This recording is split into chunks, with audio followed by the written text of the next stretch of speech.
When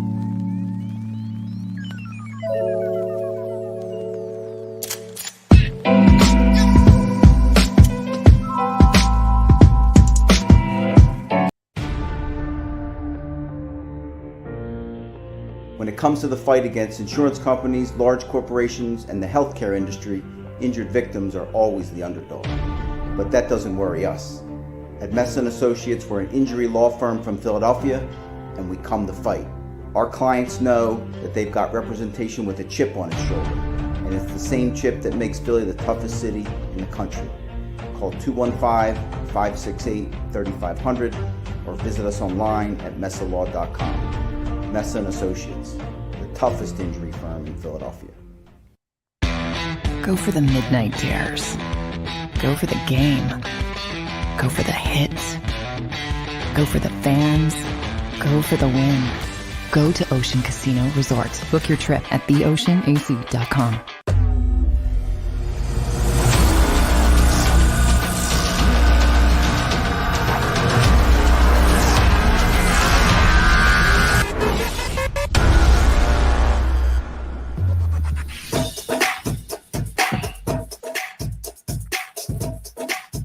And just like that, the Eagles season comes to a close with a 31-15 loss at the hands of Tom Brady, Bruce Arians, Todd Bowles, and the Tampa Bay Buccaneers. Welcome to the JAKIB Media Postgame Show with myself, Mark Farzetta, Derek Gunn, Devin Caney. Welcome in on the JAKIB Media YouTube channel as well as 6abc.com. We are presented exclusively by the great people of Ocean Casino Resort.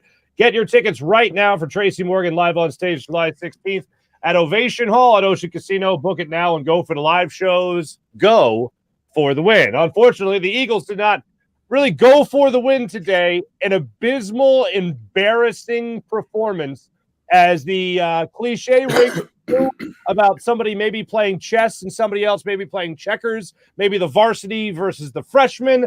That's kind of what this game felt like in the early goings and kind of dragged on into the third quarter before the Eagles got some garbage time points, Gunner, in this game. But I thought, Devin, throughout this game, Eagles outclassed, outmanned, outcoached, outplayed, did not even look like they belonged on the same football field as the Tampa Bay Buccaneers. A very, extremely disappointing end to this Eagles season.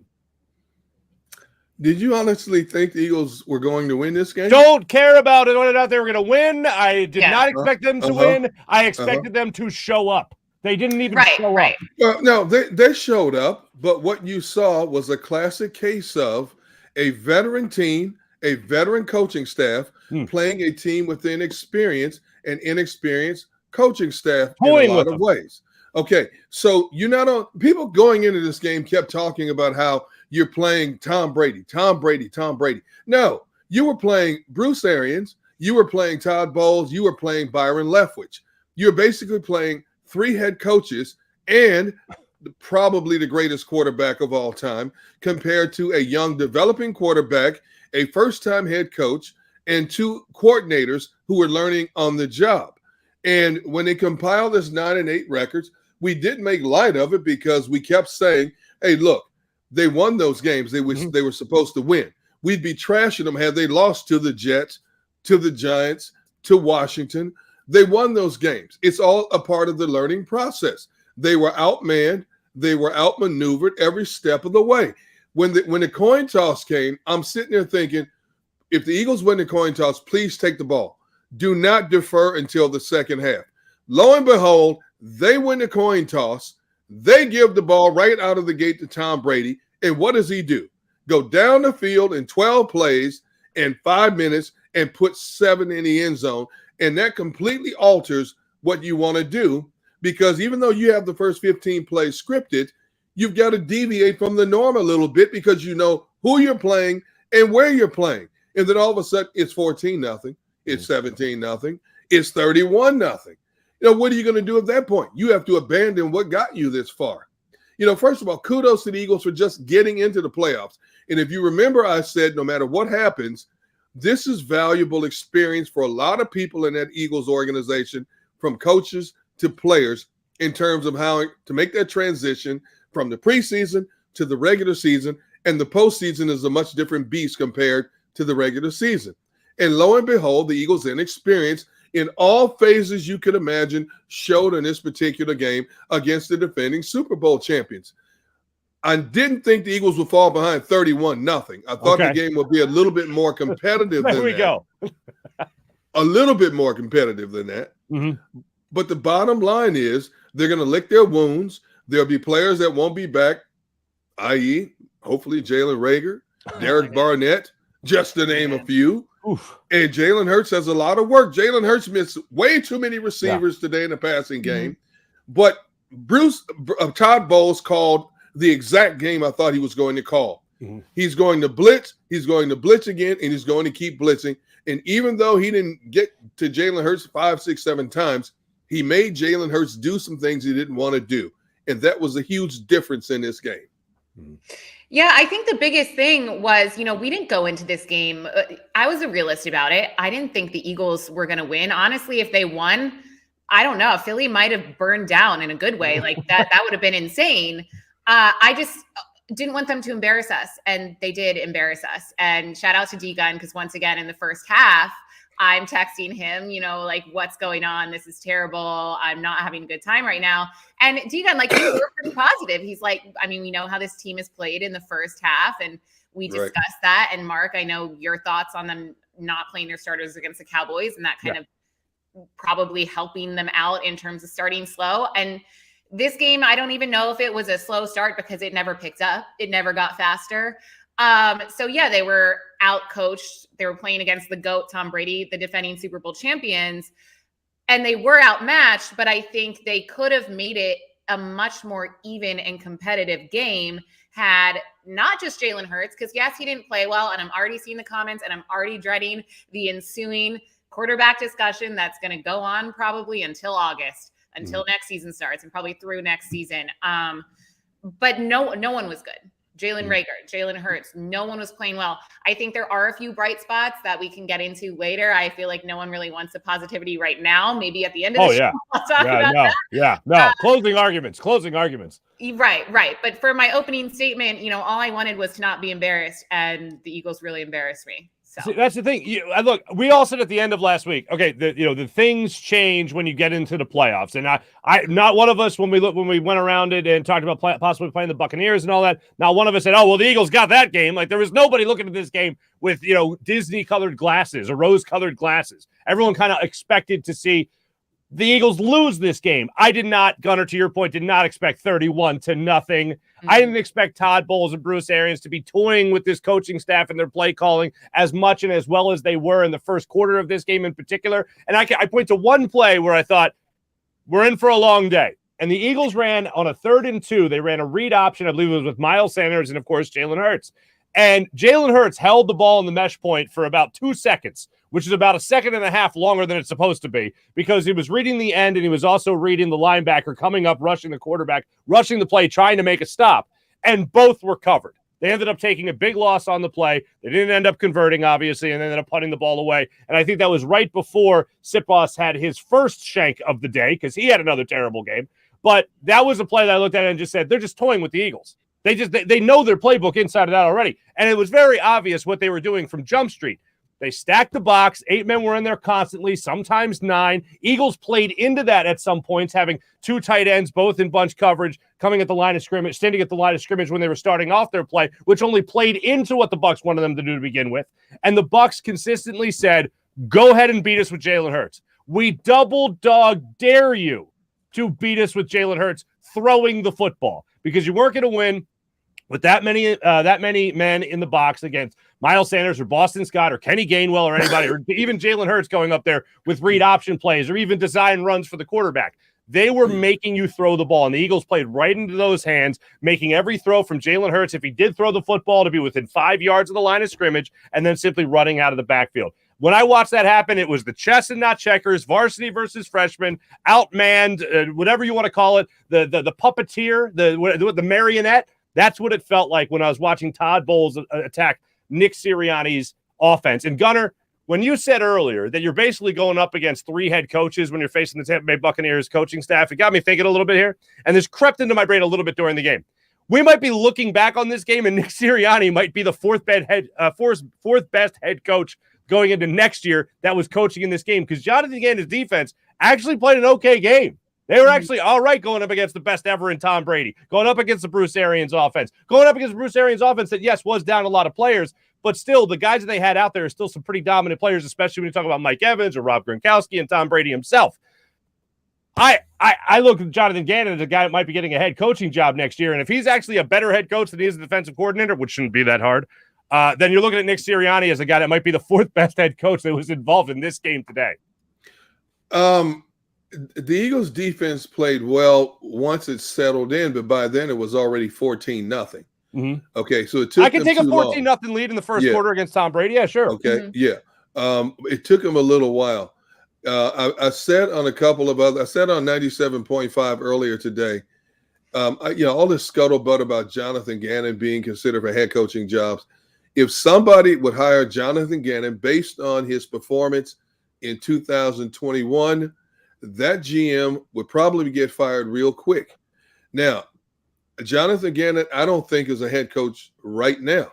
And that's not a knock against Jonathan Gannon. That's what I would consider an accurate assessment. I need to see a better body of work from Jonathan Gannon, meaning now that the Eagles have all this cap space, Howie Roseman, we've talked about how he does a better job of bringing in free agents more so than he does drafting. So with all this cap space now, fix some of the pieces on defense. Maybe use 2 or 3 of those draft picks to add to the defense to make it younger and stronger. Then I want to see what Jonathan Gannon does with a better complement of defensive players in 2022. If he improves significantly, okay, then let's realistically talk about Jonathan Gannon possibly being a head coach. But I don't think anybody will hire Jonathan Gannon right now as a head coach of the National Football League. That would be committing professional suicide right now based on what we've seen. Mm-hmm. John McMullen, I'm curious to get his thoughts on that, because we know he's a big fan of Jonathan Gannon, and I've asked him about the head coaching interviews he's taking, and a lot of people seem to think that Gannon will get a head coaching job maybe in Minnesota. I don't know. Honestly, I would personally be, I don't want to say ecstatic, but if he left, I'd be like, okay, that's fine. No, but I think today's game was the opposite of what I at least expected it to be. Going into it, I was not that worried about our offense. I said if we, capitalize on the run, we could hold our own offensively. I was so worried about defense, and it kind of flipped, because I believe we got to Tom Brady at least 4 times. And I was not expecting that whatsoever. I would have liked to see, more picks and not 5 picks for us in Jalen Hurts. But I still don't think that makes me a fan or want to hold on to Jonathan Gannon. He didn't do it for me this season. The passive defense just isn't working for me. So, And I agree with you. I think we should get young defensive talent. I think everyone's on that page. If the Eagles do walk away with 3 first-round picks, in terms of walking away with actually selecting 3 players in the first round, I think we all want them to be defensive players. I still doubt that the Eagles actually make 3 selections in the first round. I still think they trade back. But one of the things that I will look at in this game, and I know we were all doing it throughout, and we haven't even really gotten into it too much, but this was an epic fail of a game for Jalen Hurts. I mean, it really was. And I'm a guy, we've all been rooting for the guy all season long, and we hope he's the guy for the foreseeable future. But if you're evaluating a quarterback right now, if you're Howie Roseman, if you're Jeffrey Lurie, and I know people go, oh, the owner shouldn't be evaluating. Well, he's the owner, so he kind of gets to.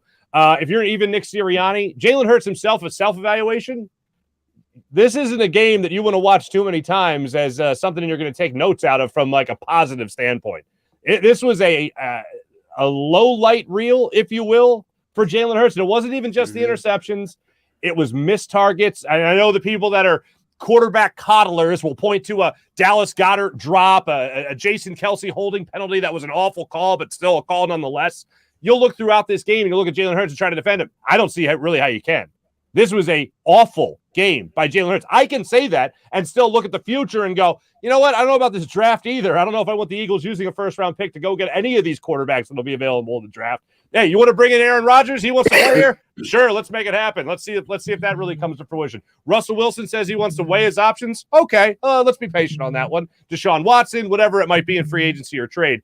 I still look at this free agency class as the actual number one threat to Jalen Hurts actually not being the starting quarterback next year. This was not a step forward for him at all. He had been taking steps forward throughout the entire season, but this game, this was a giant step backwards for Jalen Hurts. This was the worst game we have seen him play by far, in the biggest stage, no doubt, maybe since that Giants game. Well, you have to take into consideration who he was playing. Sure, of course. You got to take into consideration, number one, he had never been in a playoff scenario. Neither had a lot of the guys on that team. And lo and behold, we talked about how Tampa Bay was a banged up team. But all of a sudden, they get Levante David back. They get Shaq Barrett back. Jason Pierre-Paul comes back and plays with a torn rotator cuff. But I think the biggest amount of disrespect was Tampa Bay came out and stacked the line of scrimmage and dared you to try to be. They told you, you're not running the football on us. I thought one of the more telling tales during the broadcast was when Troy Aikman mentioned that Todd Bowles had told him during the week that we're not afraid of the Eagles' run game.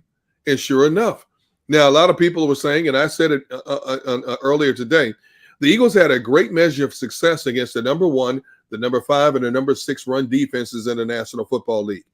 Tampa Bay's run defense was number 3, but it's a much different problem with Tampa Bay's defense because of the scheme that Todd Bowles plays.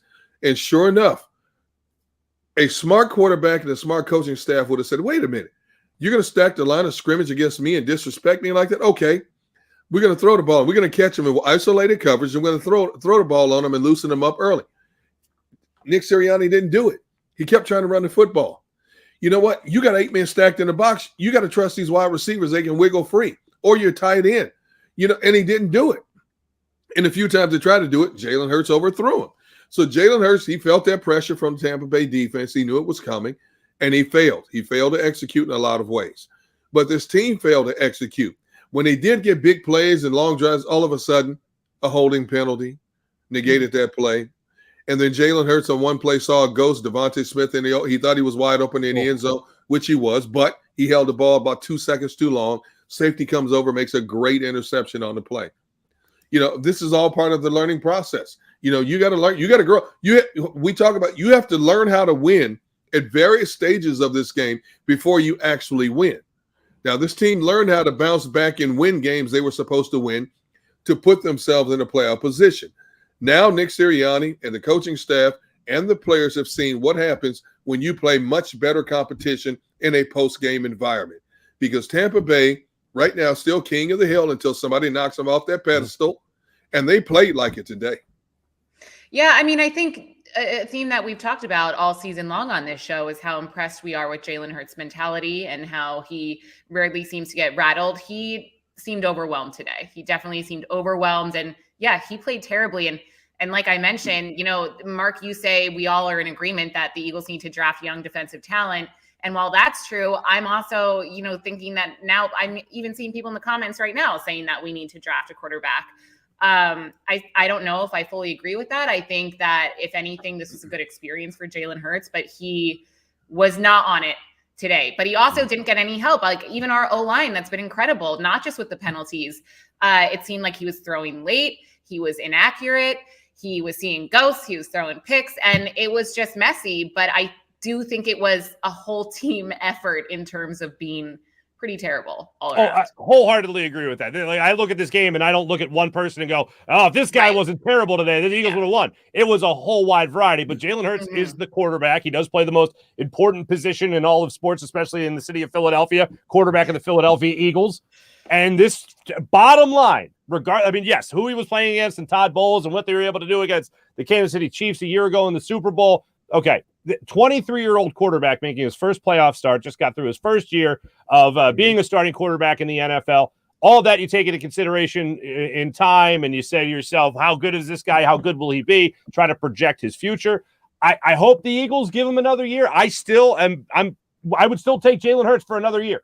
And that goes, and I'm not going to let one game dictate otherwise. I'm going to evaluate his entire year and watch the progression that he had throughout the season. But even with that being said, both things can be true. You can look at Jalen Hurts and say, I still think he has a future in this league, and then acknowledge how bad he was today against a pretty damn good opponent. Gunnar, you referenced all the people that came back for this game. You referenced Todd Bowles being a great defensive coordinator, how he'll most likely be a head coach next year. I'm shocked he got passed over last year. And then this year, I'd be dumbfounded, flat out dumbfounded if he didn't get a job as a head coach going into next season. But bottom line is Jalen Hurts failed today. And this was a game that he shouldn't have failed as nearly as bad as he did, unfortunately. So even if you're the biggest Jalen Hurts fan, you have to acknowledge this was a terrible game today, yet by a 23-year-old quarterback that was just completed his first year as a starter in the NFL. The fact that he helped this team get to this point, I think, is what will carry him through next season to see if he can get this team in an even better position to win in the playoffs. Jalen Hurts definitely deserves a share of the blame. And a lot of people are going to look at him first and foremost for what he didn't do. But this was a total team loss. When you look at how, I look at Jason Kelce, who is one of the best centers in the game today. He got manhandled by Vita Vea. And there's nothing wrong with it. Vita Vea. They're close enough. Whatever that dude's name is.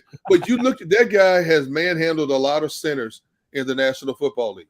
Okay? So, it starts there. The way Tampa Bay was able to collapse their pocket. Did Jalen miss targets? Absolutely. The offensive line as a whole couldn't establish a running game. That was their bread and butter to get this far.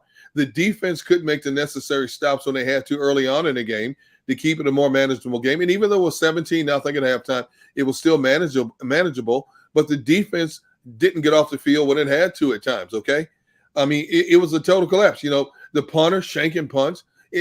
Everybody raise your hands in this regard. The coaching staff got out-coached, and I know we always talk about quarterbacks get too many accolades when you win and they get too much of the blame when you lose. That's going to be Jalen Hurts' case. He definitely deserves his share of the blame. But, man, when you talk about when you use the word collapse, this was a collapse by the entire team, coaching staff on down to the last man on the roster. No question about it. Mm-hmm. Certainly how it felt watching this game unfold. And I don't know if there was a specific play that jumped out to you guys. I go back to, like I mentioned earlier, the read option play on the 3rd and 2, where they just had that perfectly covered. But as this game went on, especially in the late goings of the second quarter, and you're thinking to yourself, Devontae Smith is active tonight, right? Today, right? Mm-hmm. He's on the field. And as many times as you saw 8 guys in the box for the Tampa Bay Buccaneers, absolutely, you're thinking, okay, so one of these is going to go to Devontae Smith. If they're telling you as an offense, yeah, go ahead and beat us with Jalen Hurts. Let's see what you got, all right? We're not worried about the run game. We know we can stop that. Let's see what your quarterback's got. Let's see if he can beat us with his arm today. That's right. Tampa Bay's mentality going into the game, which was obvious with the way the game played out. But not one time when you were watching or looking at 8 men in the box, you thought, all right, let's get Devontae Smith the ball. That took the 3-minute mark of the second quarter to try to get him a football, to try to get him a play. The one was actually negated simply because there was a penalty on that same play. So he ended up not even getting a target at his first actual target of the game. But as that whole game plan was playing out, you didn't think to yourself once, let me make sure I get the ball to Devontae Smith. If they're going to take away the run the way they're taking away the run, you don't go to your best wide receiver at any point. Mm-hmm. See, that's my point. They didn't counter what Tampa was throwing at them. You stack the box against the likes of a Patrick Mahomes and Aaron Rodgers. Watch what'll happen. They'll torture you. And I'm not about to put Jalen Hurts in the same category as those quarterbacks, but that's part of the learning process from a coach to recognize that and translate it to the quarterback to recognize that as well. You're going to stack the box against me? Okay. All right. Here's what I got for you. They didn't counter quick enough to keep the momentum in their favor. They kept trying to run it, and it wasn't working. And all of a sudden, lo and behold, you look up, you're down 2 scores. Now, when you're down 2 scores, even though it's still in the first half, it brings you out of your game because you're trying to play catch-up to get some momentum back in your favor, and they just couldn't do it at that point. Yeah, but if you go ahead. No, you just bring up a good point. And, I'm not going to say this as a defense of our performance today, but almost more of an example of how it really was a whole team effort, but in terms of losing, because the Devontae catch, once he finally was a target at the end of the first half, then that's brought back by a penalty. And then, Dallas Goedert had a 30-yard catch and run. Yep. That was brought back because of a penalty. I think had we not killed ourselves with those, and some of them are on guys like Jason Kelsey, you know, it's not the usual suspects. We could be having a very different conversation right now. So I do think, you know, as much as we want to pin the blame on Sirianni, on Hurts, on specific people, then you also have to consider that these mistakes and also just bad luck were a factor in the loss as well. Well, you know, Jason Kelsey has been called for what, maybe one holding penalty the entire season. Right. Yeah. When you look at who that man's going against, you got a Brahma Bulldog, that dude. I mean, what are you going to do? What do you do with him? I mean, there were times they show isolation. As soon as Kelsey snapped the ball, he's on one leg this way. He's on one leg this way. That man is like a man and a half that he's going across. And that's one of the strengths of Tampa Bay's defense. They are stout in the middle of that defense, and they force you to do some certain things that you don't want to do. If you're an inside running team, you're not going to have a lot of success running the ball inside against Tampa Bay's defense. If you want to be an outside running team, Tampa Bay has one of the fastest defensive fronts in the NFL, sideline to sideline. So you got to pick and choose your poison against this team. And, you know, a lot of times it doesn't work. Now, we have seen teams that have been able to find a way to beat Tampa, but you have to pick and choose your poison against this team. They are so well coached. They are so disciplined in so many areas. Now, they are suspect in the pass game in the back end, and the Eagles had their chances. They didn't take care of business. And when they did, penalties negated it. And so that's why I said a few moments ago, Jalen Hurts will get a lot of credit for what did not happen, but this was a total team collapse. Mental mistakes, physical mistakes, and being outcoached. You know what? Except Ryan Kerrigan. Man, he was great today. That Ryan Kerrigan guy. He was the one guy I thought was going to show up. Kerrigan waited until the playoffs to decide to show up to the Philadelphia Eagles, and I love that for him. I was thinking, Gunnar, we'll get into this a little bit later, but in all seriousness, with Josh Sweat not playing DN, was Ryan Kerrigan like elevated to that spot today? Did he get to just rush the quarterback as many times? That's what it looked like. Okay. All right. Yes. So why didn't the Eagles use Ryan Kerrigan a little bit more like that throughout the season? And then once Tampa Bay's tackle Tristan Wirfs went out, that's all of a sudden when Kerrigan decided to bull rush the backup guy who was playing injured as well. You know, so Kerrigan did what he had to do. You know, I'm looking at his stats for the entire season. He had 3 tackles in 16 games this year. 3 tackles. What do you have today? What do you ended up with today? Yeah, 2 quarterback sacks. I know that. So he almost had as many QB sacks today as he had tackles the entire regular season. That's so he did show up. You know, he did show up and play a decent game today. But, you know, he's another guy I don't expect to be back again in 2022. Go figure. All right. We're going to be back in a second with some more of our observations from this game. Eagles again lose 31-15. Their season is over. Tampa Bay Buccaneers survive and advance. We do want to tell you how great the people of Stateside Vodka are. Don't forget about Stateside Vodka. Try the new Surfside Tea by Stateside Vodka. See the scroll below and use the code JAKIB for 15% off the very popular Stateside Vodka soda as well. Go to statesidevodka.com. That's statesidevodka.com. More live post-game show when we return.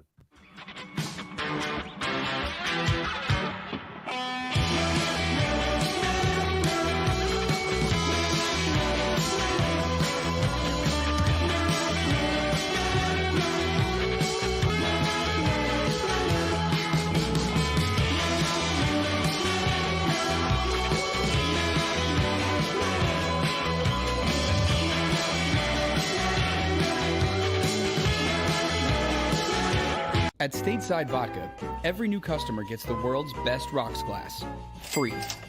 What's that? A rocks glass? You're telling me that bottle is cut in half? You could say that. Holy shit. The glass is for cocktails, right? It's for this, and that. Is the length of the glass equal to your... You betcha. But is it made out of... Glass? Yeah, okay, but is the rip... Smooth? Will you stop doing... That? I'm the professional here. And you're telling me I can get one of these glasses for free? That's right. 1 free rocks glass per customer with each first-time purchase of Stateside Vodka. All from the company that's highly awarded. 0 carbs, 0 sugar, and deliciously tasting vodka. So good, it just... disappears.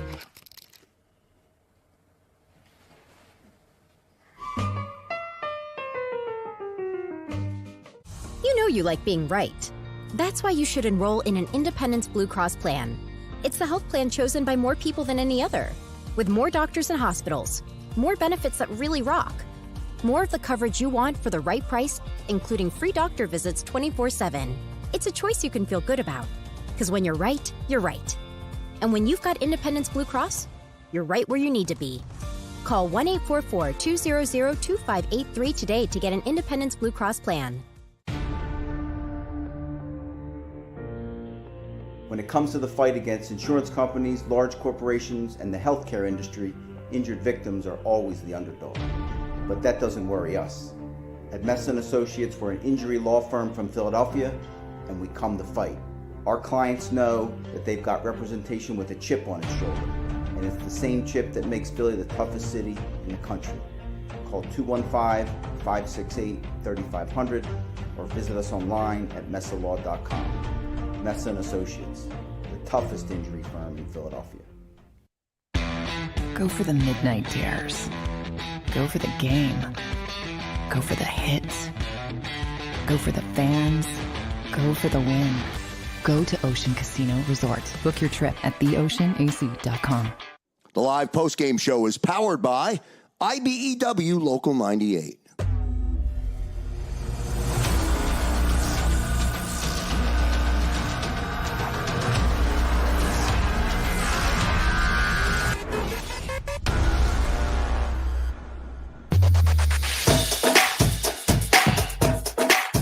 Welcome back, live post-game show on the JAKIB Media YouTube channel, as well as 6abc.com. Mark Farzetta, Devin Kinney, Derek Gunn with you, and we are exclusively presented by Ocean Casino Resort. Get your tickets right now for Tracy Morgan, live on stage July 16th at Ovation Hall at Ocean Casino. Book it now. Go for the live shows. Go for the win. We can spread out blame a lot throughout this game. We can talk about the steps back, certainly from Jalen Reagor, absolutely from Jalen Hurts. Devontae Smith continues to be an enigma for me, not him personally, but the coaching staff and the quarterback. We got into this briefly in the opening segment.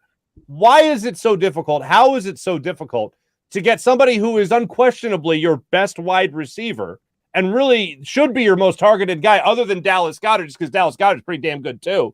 But as far as wide receivers go, why is it so difficult? If we're sitting at home, Gunnar, Devin, watching this, people in the comments know this as well. If you people are sitting at home and you're watching this game and you constantly see Todd Bowles try to stop the run, why is it so difficult to be able to get your best wide receiver into the game for him to have any type of impact on it in the early goings when the Eagles are still trying to fight and claw their way into this game? I think when you consider how much single coverage Devontae Smith had, I thought they would double him up a lot. But considering how much single coverage he has, for me, it's the coaching staff's inability to identify that type of matchup. They should have been able to identify that a lot sooner. Not just the head coach, but you have other eyes and ears watching from above as well. You should have been able to identify that and exploit it. You know, the Tampa Bay Buccaneers secondary, they were down one starting corner. The other starting corner was playing banged up a little bit, and they were giving you one-on-one coverage because they were only playing a single high safety in the game. So the fact that you didn't take advantage of that, and I can't emphasize it enough, you didn't take advantage of that earlier in the game. You know, when your star receiver doesn't even get a look the entire first quarter, not until well into the second quarter, that's a problem. That's inexperience from a coaching staff. And when Nick Sirianni sits back and look at the game field, if he's totally honest with himself about how this game played itself out, he'll recognize that right away. Says, "Doggone it, why didn't I do this a little bit differently early on?" Who knows what the outcome would have been? Who knows how the momentum would have shifted in his favor had he had Devontae Smith to make a big play? Because as we saw, you throw it in Devontae Smith's range, he's going to get it. He's going to get it. That 2-point conversion catch he had was unbelievable. Jeez, you know, yeah. And the fact that you didn't go to him a lot more, you know, I don't care how many times you double up a frontline receiver, a top quarterback is going to find a way to get him the ball. A coaching staff is going to find a way to get him the ball. And while we're on the subject of the passing game, if I ever see the Eagles try another hitch pass to a wide receiver again, it'll be too soon. I mean, this is one of the few teams in the league that can't run a hitch pass, you know, worth a darn early on in the game. Now, it was successful later because the 49ers basically called off the dogs and let the Eagles back in the game. They can't run an effective hitch pass to save their lives. Are you most notably talking about the 4th and 10 to Jalen Rager? Yes. That was, that's why. That's but why I thought you also, were why going. go to Jalen Rager on 4th and 10? And it's not just this game. It's been throughout the season a theme. Oh, clutch time. Let's go to Jalen Rager, the least reliable player on the team. And here's the thing. I think Jalen Rager was pretty early in the read there, unfortunately. Like, I know somebody came at me on Twitter, actually said respectfully, which I appreciate, but said, oh, you don't know the progressions. You don't know the route and anything like that. Well, I definitely know the route because I was watching the route. But as far as the progression, when he got to the top of his drop back, went to Jalen Rager like it was clockwork. Like that was supposed to be the play. And that's where he decided to go with it. Either that was what Nick Sirianni called, or that was just a decision made by the quarterback. Whatever it was, I thought it was a poorly thrown ball by Jalen Hurts, another miss from him. And then it wasn't exactly a crisp hitch route either from Jalen Rager on that particular play. So again, we go back to, why not go to Devontae Smith? Even if you have a quarterback that is having an off day, that is just wildly inaccurate. And even for Jalen Hurts' status, and I've been critical of this guy all year, this was a horribly inaccurate day for Jalen Hurts. Why not put yourself, if you're the quarterback, in the best possible position, if your coach isn't doing it, then to look onto the field for your best wide receiver? He was doing it certainly enough in the early goings of this game with Dallas Goedert. And again, Dallas Goedert had a really bad drop on a play that he could have taken for at least 40 yards, it seemed like, because there was, when they did the high cable cam, there was nobody down the field on him. Why not go to Dallas Goedert like that again? Why not go to Devontae Smith continuously throughout this game? There was a crossing pattern that Devontae Smith ran that he was wide open for, and Troy Aikman even pointed it out on the broadcast. I'm looking at it, and I don't, we're not the game, so we're not there seeing the whole field. And I'm thinking, was there a safety over the top? Why wouldn't Jalen Hurts go to Devontae Smith on that play? And it was in the second quarter, and he was, in fact, wide open, and Troy Aikman then went to it on the next replay, saying this is the throw right here that that Jalen Hurts has to make to Devontae Smith because there was nobody in front of him down the field. So one was a drop, Dallas Goedert. I get it. Okay. Next was just an awful read by Jalen Hurts that continuously happened throughout this game. On the biggest stage, he had his worst game. We're going to sit back and analyze this game forever. We got 6 months. And that's the unfortunate part, because what a game to have to sit back and analyze for the entire offseason. And I think the Eagles coaching staff will be honest and tell you they have a lot of work to do. There's much work to be done. But they learned. This is a learning tool. This is a valuable learning tool against the best team in pro football right now. Hopefully they bounce back big from this. And that's really what you want to see. Look, I am still, and I will say this throughout the show today, I'm still my plan hasn't deviated from what it was going into this game. If I was the guy making decisions for the Eagles, like I still don't look at this draft and go, definitely this guy will be my starter over Jalen Hurts next year. Like I don't see one guy in the draft that I go, oh, absolutely that guy. Like that hasn't changed. The fact that Jalen Hurts is 23, the fact that this was his first playoff start, the fact that it's his first time as a starting quarterback, this team's even in the playoffs is something worth bragging about. But he can't deny the fact that he came up small. He didn't come up small enough for me that, oh, yeah, this guy just sucks. He can't play. I'm moving on already. One of those first round picks has to be used on a quarterback. I'm still not there yet. But, however, if you are in the school of being able to bring in or in the opportunity to bring in Russell Wilson, Aaron Rodgers, then, yes, you have my attention. But as far as if you're going to go a young quarterback, if you're going to try to still build with this team, I'm still going to try to build with Jalen Hurts for next year. Next year will be the prove-it year, and I think the Eagles will still end up going that direction because I don't think they're going to look at this draft right now and try to reach for a quarterback, which is what it seems like a lot of teams could be doing in this upcoming draft. And what a lot of people, the draft experts, if you say, they will be the guys looking at this draft going, if you're taking a quarterback to be your franchise guy starting next year, you're reaching for a guy when you look at this draft because nobody really looks like the clear-cut number 1, number 2, number 3 overall pick coming up in this year's draft. Yeah, you have to be very cautious about wanting to use one of your first-round picks on a quarterback. When you look at for every Josh Allen that has now become a star, Justin Herbert, there's a whole lot of Sam Rosen, Sam Darnold, Dwayne Haskins that you have to be careful of. A lot of teams have missed on quarterbacks in the first round.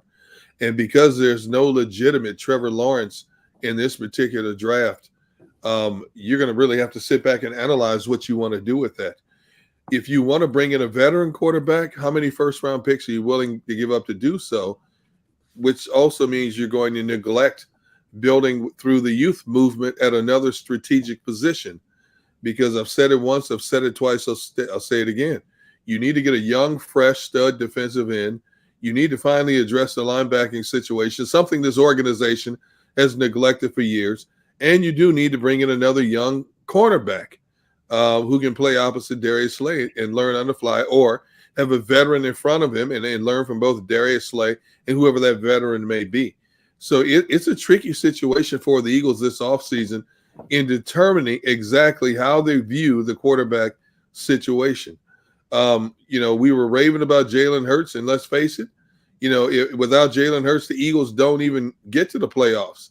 But I still think that Jalen relies maybe a little bit too much on his legs. I think sometimes he'll let himself be flushed out of a pocket a little bit quicker than he could had he just stood back there just a fraction of a second longer to look down the field. But again, you're talking about a guy who over the course of 17 games, 18 games, including this game, is getting a wealth of experience and learning how to play this game at this level, not the collegiate level, but at the professional level, which is a whole lot different. Jalen Hurts has made significant strides. Hopefully, when Sirianni formulates the playbook for 2022, it will definitely cater to the strengths of Jalen Hurts, and hopefully we'll see him flourish a lot more than he did this year. Look, I think, the theme throughout the season was improvements, adjustments, progress. And I just think that drafting a quarterback, unless it's getting someone like Russell Wilson or Aaron Rodgers, which I don't think is ever going to happen, it would be like starting over from square one. Yes, Jalen Hurts had a terrible game. The entire team did. Play calling was bad too. But when you look at it, you mentioned youth movement. It's a young team for the most part, young coaching staff. The fact that Nick Sirianni is the only rookie head coach to make the postseason. The fact that the three of us are even sitting here mid-January, I didn't think we were going to make the postseason. And I'm not trying to say like, oh, I'm just happy to be here. I was happy to make it because I wish that game wasn't as bad as it was today. But I think losing Jalen Hurts in the offseason and getting a new quarterback, bringing someone else in would be like starting from square one. And I think we've made so much progress this season and can only get better in the offseason if we build around Jalen Hurts. Draft young wide receivers as well. Yeah, Devontae Smith is amazing, but other than him, he's kind of like, no one else is as reliable. Why we didn't throw to him until the end of the second quarter, I don't know. And I don't know if that's on Jalen Hurts not seeing him or the play calls or what. But I just think that starting fresh with a quarterback would make this team go back to square one. It's not the answer. Well, I think real quick, Gunnar. Yeah. Real quick, Gunnar, I just want to say this to try to make people smile, Devin, to your point. Cowboys are losing right now, 7-0. I love to see it. And it appears that their defense, this is not me celebrating anybody possibly getting hurt. This is just pointing out that the defense might not be as nearly as good as they have normally been. Micah Parsons was just injured on a play. A hit to the head. So I will continue to monitor that. But yes, Cowboys bottom line losing 7-0, 8:48 remaining in the first quarter. On a number of predictions, I picked the 49ers to win this game. I didn't think Dallas could stand up to the 49ers' physicality on both sides of the football. I think the 49ers are the most physical team in the tournament right now, even more physical than Tampa Bay. 49ers just want to wear you down on both sides of the football. They want to pound you in the running game. That kid, Deebo Samuels, is all world in terms of how they utilize him as a running back, wildcat, wide receiver. And they're going to pound away at you. They are very strong in the trenches on both sides of the football. They're healthy this year compared to 2020. And, they won a hard-fought game against the Rams, the last game of the season, to get in the tournament. And I said once the regular season was over, I thought San Francisco was that team nobody would want to play right now. And right now they're taking it to the Dallas Cowboys. They're owning the Cowboys right now up and down the field. And they're playing that physical brand of football. The Cowboys have improved significantly in defense, but they're still not on the level of the 49ers in terms of aggressiveness and physicality right now. D'Amico Ryans, how about that? Got that defense playing pretty well, doesn't he? Go figure. By the way, there's one thing did get to me throughout this week, and you touched on it a second ago, Gunnar. Jalen Hurts and college. I have never seen, maybe it was because Alabama was in the national championship again. I don't know. But I have never seen so many questions about college play leading up to a playoff game for any quarterback. Maybe it was because it was before it was Carson Wentz for his one playoff start. Maybe it was Nick Foles because, I don't know, with Arizona. That never really got brought up. But Jalen Hurts was basically being asked questions as if he had already played in NFL playoff games, albeit college. And look, admittedly, I'm not the biggest college football fan in the world. I don't get all rah-rah about it. I follow it. I watch it. I try to evaluate players as I'm watching it. But as far as the rah-rah stuff with college football, it's just not there for me. I would have thought Jalen Hurts was a NFL playoff veteran by the line of questions he was getting so far. When you look at guys that are at Alabama or Auburn or guys like that in the big programs or Georgia now with them winning the national championship, I don't really take that too much into account because for me, it's still just, there I go, belittling it because it's just college. But I don't really put too much stock in the whole college thing when you're talking about NFL experience. I mean, Jalen Hurts was even asked about, and to his credit, he ignored the question. He was even asked about his high school playing days leading up to his first NFL game. One should have nothing to do with the other. You're right. But when you play for Alabama, you're playing for a football factory. You're playing to a direct line, to the pros. Alabama program and this year Georgia's program are a whole lot different than most college football programs. And I hope the Eagles draft. I hope the Eagles use all 3 first-round picks and draft players from Alabama or Georgia in this particular draft. Okay, we can agree on that. Yeah. Sure. After watching those 2 teams playing a national championship, and I'm looking, man, that defensive player looks good. That defensive player over there looks good. I would love to see it happen. But I understand a little bit why Jalen Hurts has asked certain questions, because when you play for Alabama, you're not just playing for a college football team. You're playing for a college football team with pro history. I mean, you look at how many kids are drafted in the first 2 rounds out of Alabama every year. It's like ridiculous. The number of players that come out of that college, they're playing football with a pro mentality that's second to none when it comes to comparing them to anybody in the collegiate level. But you're right. One should have nothing to do with the other. But because it's Alabama, I kind of understand why Jalen Hurts has asked a certain line of questions more so had he played for another university. And to that high school question, I again, to praise him, he handled that so well. He was just like, next question, that's ridiculous. I don't know why he was asked that, but I do feel like Jalen Hurts' college career is brought up more often than right. Okay, so I'm not. I mean, I know you're not crazy. I'm not totally crazy. And by national media too. I feel like that's Tom Brady's storyline. He's the GOAT. He's old. Blah blah blah. Jalen Hurts, it's like his college career. They always like to bring that up. So not crazy, Mark. I almost have to feel. I feel like I have to remind people. He didn't just only go to Alabama, right? Like he left, and I don't hold it against him. But people just act like, oh my God, this guy's Crimson Tide through and through. But anyway, and then I every once in a while, believe it or not, guys, I assume that I'm wrong. Stay with me here. Every once in a while, I'll go, maybe I'm just looking at this wrong. Maybe college really doesn't matter. So I'm going into this game with the idea that, okay, you know what? Yeah, he has played at big programs. He has played at, obviously, Oklahoma and Alabama. Maybe it'll be different, even though he's going on the road in Tampa and he's taking on a team like the Tampa Bay Buccaneers and Arians and Bowles and Tom Brady. Maybe he'll still rise above. And didn't happen. Did not happen in this game. And we could go back to that Giants game, the one that they lost, and he looked terrible throughout that game. Devontae Smith being angry afterwards because the ball didn't find him towards the end of that game. And then we go up in this game against the Tampa Bay Buccaneers, and we see Jalen Hurts repeat a lot of those same mistakes. But just from an accuracy standpoint, when he was called upon to make a play, he didn't make it. And I know you could look at the latter stages of this game, the garbage time of this game, which I will not. I know some people will, but I will not. And I look at the big throws that he could have made, other throws to Dallas Goedert, Quez Watkins deep, not even seeing Quez Watkins on an out route. If you didn't see this yet, later today on Twitter, go look up Dan Orlovsky's film breakdown of a Jalen Hurts miss where he didn't even look in the direction. It was a completion he made on the left side of the field where he scrambled away from a play where he had Quez Watkins streaking on an out route down the field. So for me, those are all things that we'll be looking at and analyzing and all that. But basically in the early goings of this game, when the Eagles still had a chance to be in this and Jalen Hurts was asked to finally make plays, make throws, as an NFL quarterback should, he was wildly inaccurate throughout this game. And that, to me, is more so what will be alarming going into next year. That, to me, is what we'll overanalyze, continue to break down throughout this offseason. And you know Howie Roseman, Jeffrey Lurie, and Nick Sirianni are going to do the same thing as they continue to go on into the offseason. They'll look at throws that he should have made in this game where he had time. The offensive line did their job, and he missed Quez Watkins sitting down in the pocket on a soft zone. He sailed one on Dallas Goedert. He overthrew another throw to Quez Watkins in the third quarter of this game. And then down the sideline.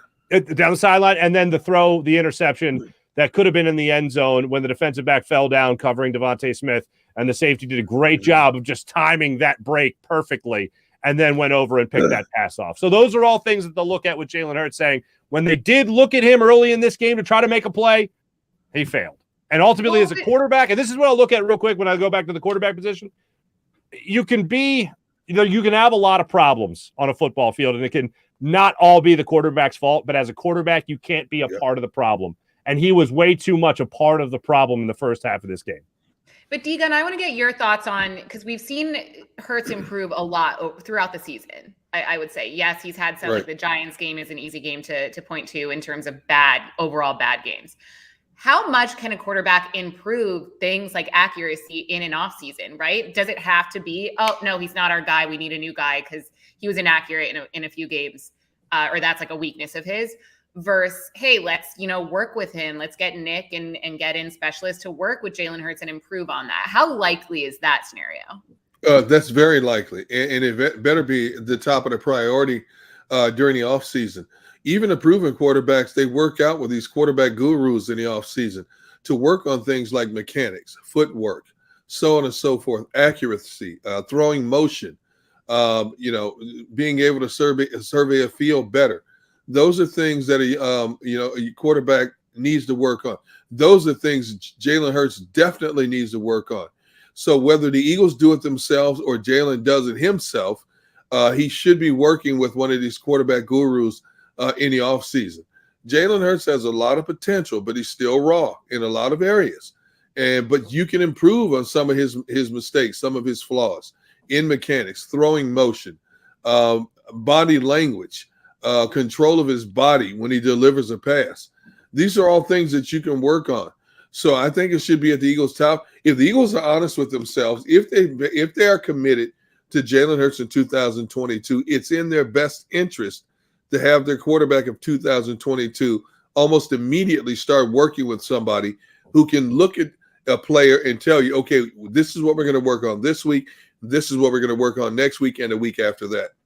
Mm-hmm. No, I couldn't agree with you more, Gunnar. And to add to the Dallas demise a little bit more, still waiting on word for Micah Parsons as to what is exactly going on with him. He was just in the blue medical tent in Dallas, but right now the 49ers lead the Cowboys 10-0. And as I glance at that and trying to find an update there on Micah Parsons, you want to guess who's trending on Twitter right now amongst Eagles fans? I'm scared. Jalen Rager. First thing, no, not Jalen Hurts, not Jalen Rager. I'll tell you right now, they don't currently play for the Eagles. Well, one kind of plays for the Eagles. He's a backup quarterback. Gardner Minshew, Deshaun Watson, Russell Wilson.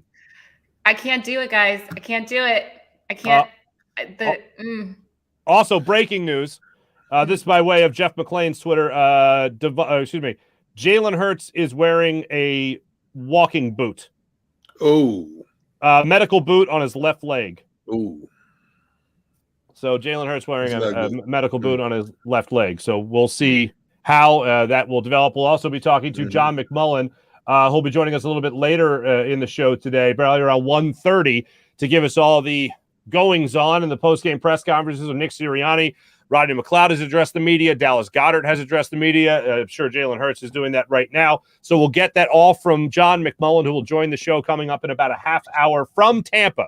So we'll get the update right there. But I do want to tell you are watching the live post-game show, and we are presented by the great people at Stateside Vodka. Go for the new Surfside Iced Tea by Stateside Vodka. See the scroll below and use the code JAKIB for 15% off the very popular Stateside Vodka Soda. Go to statesidevodka.com for more information. We'll be back with some more piping hot takes when it comes to this Eagles game, a little bit more reaction when it comes to something said after the game about why the Eagles played the way they did against Tampa Bay Buccaneers. More live post-game show when we return. Go for the midnight dares. Go for the memories. Go for the view that goes on forever. Go for the bubbles in your bathtub and in your drink. Go to bed whenever you want. Or don't. Go for him. Go for her. Go for the win. Go to Ocean Casino Resort. Book your trip at theoceanac.com. At Stateside Vodka, every new customer gets the world's best rocks glass. Free. What's that? A rocks glass? You're telling me that bottle is cut in half? You could say that. Holy shit. And you're telling me I can get one of these glasses for free? That's right. One free rocks glass per customer with each first-time purchase of Stateside Vodka. So good, it just disappears.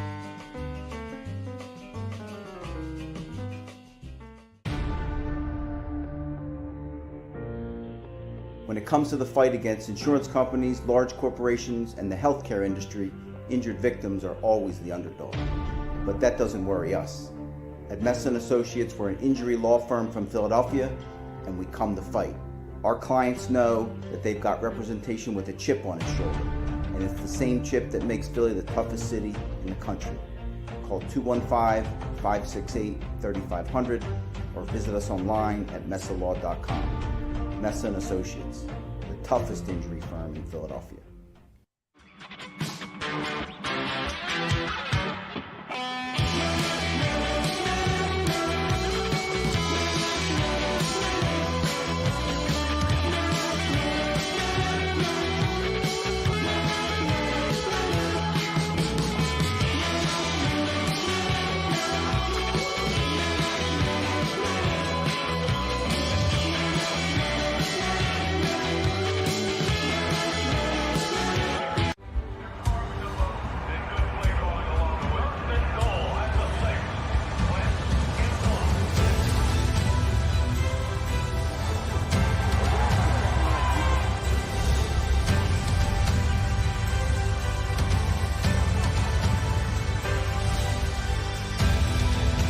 Field of life, First Trust Bank is there for you. Champions on three. 1, 2, 3. Because Philadelphia dreams deserve a Philadelphia bank. The live postgame show is powered by IBEW Local 98.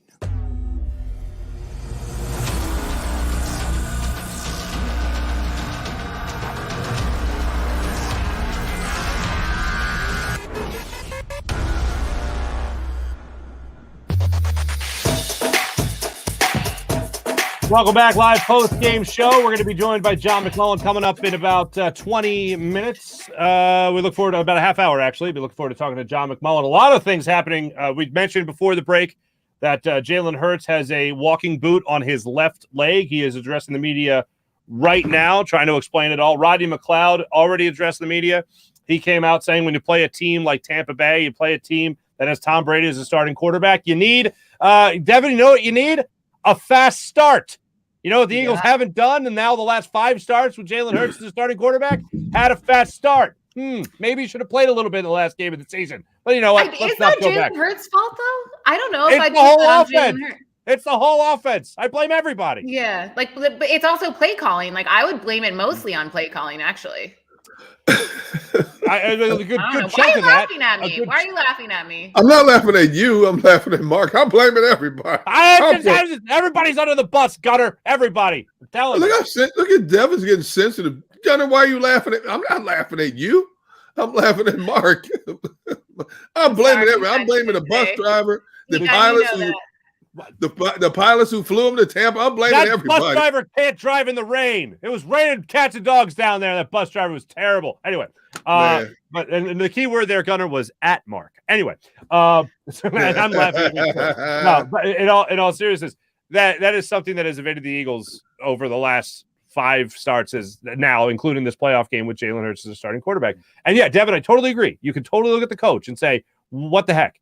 However, when you look at plays like in the first quarter, the drop with Dallas Goedert against the Washington football team that kicked off his heel and should have actually been a pick six in part 1 of the Washington series this year. And then you watch an overthrow by Jalen Hurts like you saw against the Giants in the second game. And you just see plays like that throughout where they average going into the playoffs. I think it was 5 points per first half in their last 4 games going into the playoffs. You think, yeah, maybe they need something to get them started. Yeah, either play calling or Jalen Hurts needs to be more accurate. Maybe Jalen Hurts has a little bit of has a problem getting jump started when it comes to early in games. It seems evident if you judge the last 5 games now where they just haven't been able to get anything going into the first half against Tampa Bay Buccaneers, 17-0, and having just thrown a horrendous interception where you had the defensive back fall down, safety baits you into the throw. Devontae Smith can't, cut back fast enough, and rightfully so. He would be superhuman if he was able to. He just made a really bad read and not knowing where the safety was over the top because there was over-the-top safety help, obviously. But as you continue to watch this game, you continue to try to find answers to questions that we've really been asking for the last month plus of the regular season. Why can't this team jump out quick? At least today, there's a little bit of an excuse or a good explanation, at least, that you were facing Todd Bowles. And Todd Bowles said, all right, you want to beat us today? Get away from the run. You're going to have to beat us with Jalen Hurts throwing the football, not Jalen Hurts running for first downs, not Jalen Hurts leading the number 1 rushing team in the NFL. For it to come out on 2 separate occasions, because Gunnar, you mentioned it once already, but for it to come out on another occasion where I think it was coming out of halftime, Aaron Andrews had the report saying that in talking to Todd Bowles before the game, he said, we're not worried about their run game. How bad does your starting quarterback have to be at throwing the football if you're not at all worried about them running? Oh, yeah, they can go ahead and try to run that football. We're going to stack the box. We know what we're doing to stop the run. Todd Bowles knows what he's doing to stop the run. We triple dog dare you to try to air it out against this defense with that quarterback and see if you could beat us. That, to me, is really the most telling thing that I will take away from this game. More so than the fun that will poke at Jalen Reagor for not being able to return punts or not being able to run routes, whatever it might be. More so than Nick Sirianni and his overall play calling and not getting Devontae Smith involved in the game early. It will be the other coach, the other defensive coordinator's opinion of your starting quarterback, that he thought you had no chance to win with Jalen Hurts throwing the football. So what did they do? They forced you into throwing the football, and you had no chance. 17-0 at halftime. Defense makes a couple of stops. Reagor comes up with a muff punt, and then the Eagles offense, another interception. You had an interception from after it was 24-0. You had another interception from Jalen Hurts, and you continued to struggle as the game went on because the challenge never stopped coming from the Tampa Bay Buccaneers. Yeah, but that's as much on the coaching staff as it is the player itself. Sure. That's Devontae Smith, like we were saying, yeah. Right. When you've had the same problems coming out of the gate sluggish for 4, 5, 6 consecutive games, even though the running the football is your bread and butter, you have to deviate from the norm at some point to get your offense jump started. If you go into a game knowing that everybody knows you're going to try to run the football and you just run the football, then basically it's a slow, methodical approach. You have to deviate from the norm at times. Maybe come out, throw out of your first 15 plays. You might throw 13 out of the first 15 just to jumpstart and try to catch a defense off guard. Then go back to your running if you establish the run, after you've established the lead, I mean. But, for some reason, Nick Sirianni just stayed true to what he did. And I understand why. When you looked at the defenses they were playing or look at the teams they were playing for the most part, they basically felt that no matter what happens, we play our game. If it starts off slow, we have enough personnel that we can overcome them because they don't have the personnel to match what we can do in the latter stages of the game. Lo and behold, most of the time it worked in their favor. But they should have known that, just like I knew, I said it going into this game, playing a Todd Bowles defense is a lot different than playing some of the other top defenses you played against. And coaching is a fraternity. Everybody knows everybody. Nick Sirianni should have been on the phone. I'm not saying he wasn't, but he should have been on the phone calling everybody he knew who knew how Todd Bowles likes to play defense to get an opinion on what to do in terms of attacking this Tampa Bay defense. No, he came out just like we thought, trying to establish the run. They told you right off the bat what they were going to do. We are going to make you throw the football on us. You only would have to tell me 2 or 3 times if I saw that matchup, and I'm thinking, okay, here's what we're going to do. We're going to go to play action. We're going to play action. You run a fly pattern this way. You run a fly pattern this way. I have 2 guys that can get open on fly patterns. I have Quez Watkins on one side. I have Devonta Smith on the other side. One of you 2 guys better be open. When I step back 5, 6 steps, pat the ball 2 or 3 times, one of you 2 had better be open. And they probably would have been. But you didn't even challenge them. You didn't challenge them. You try to play this underneath game. You don't have the personnel when you're playing a defense like the 49ers to play that kind of like Tampa Bay. You don't have the personnel to play that kind of scheme. You've got to stretch the field as much as you can when you're trying to play a defense like Tampa Bay's. You've got to loosen them up. Did you see Tampa Bay's? The only time Tampa Bay's defense was loose was in the 4th quarter when Eagles walked down the field and scored a couple of touchdowns. Because Tampa Bay is now thinking, okay, we want to make sure nobody gets hurt. We got an even bigger game coming up next week. Go out there, play your game, but don't get hurt. And sure enough, there were holes in the running game that weren't there before. There was shoddy coverage in the pass defense that wasn't there before. And lo and behold, the Eagles tried to make it interesting thanks to Tampa Bay calling off the dogs. Mm-hmm. Yeah, garbage time. It's happened a lot with this team this year. Yeah.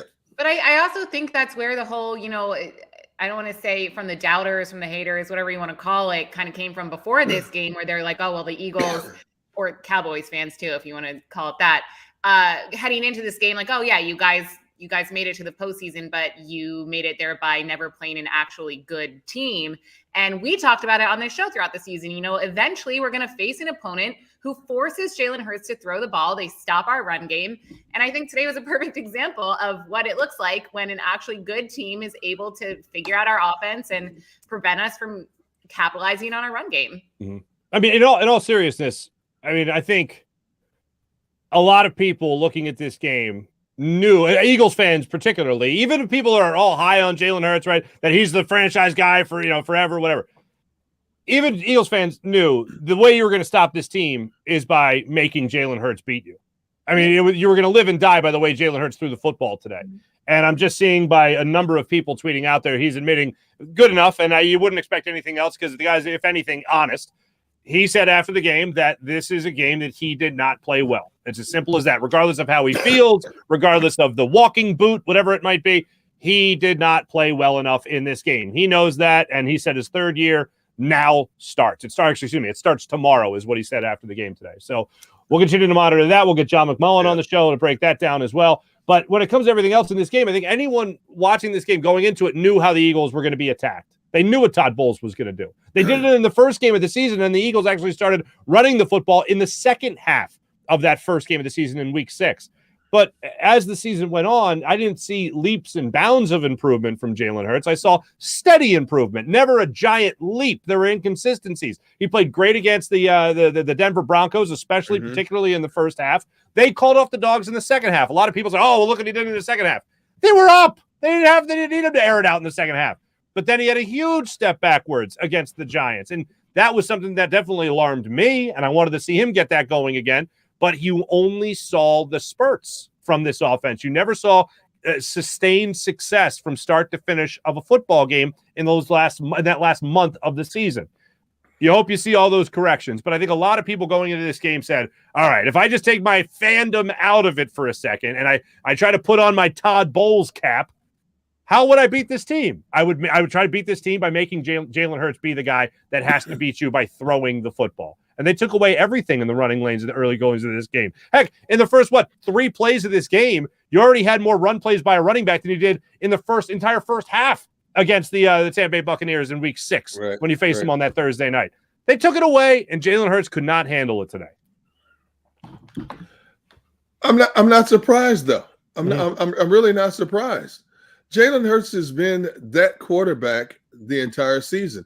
He's made some big throws, but we've also watched him miss wide open receivers, not even look at wide open receivers. And that's a part of the maturation process, learning how to go through your progressions a lot more fluidly.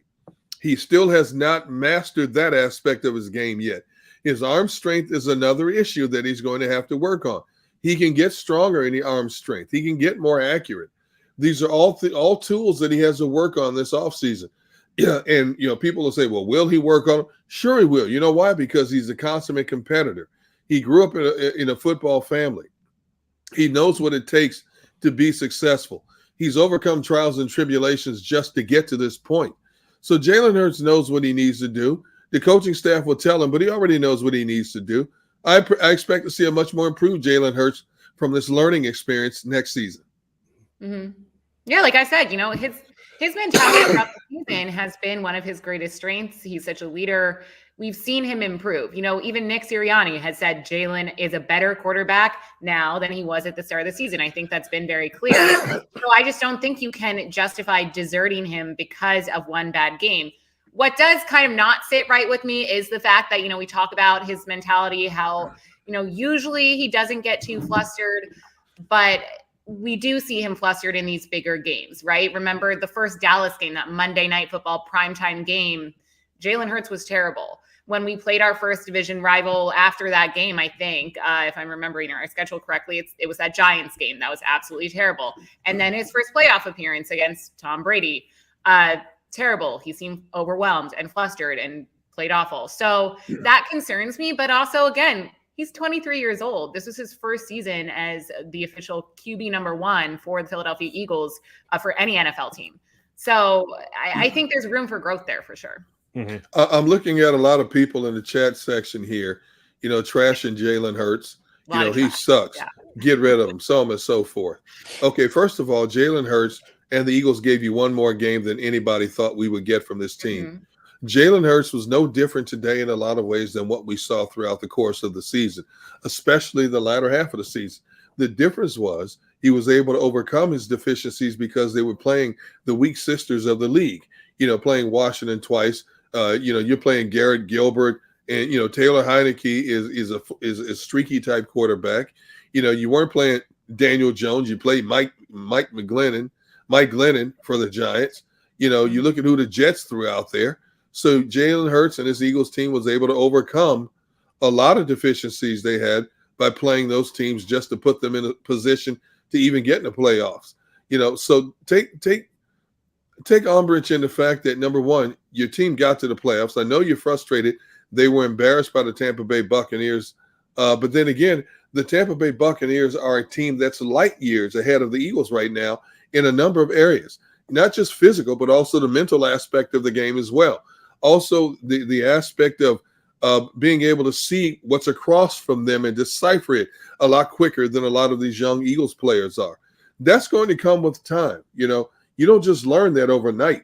Even the frontline players who make the transition from college to the pros, unless you play the position of like wide receiver or you're an elite running back where all you do is you catch the ball. But when you have a quarterback making a transition, look at Trevor Lawrence. Now, Trevor Lawrence is in a bad situation down in Jacksonville. You look at Zach Wilson, the situation he's in with the Jets. He got hurt. You look at Justin Herbert, how he had to come from year 1 to year 2. You look at how big of a transformation that was. Look at Joe Burrow from year 1 to year 2.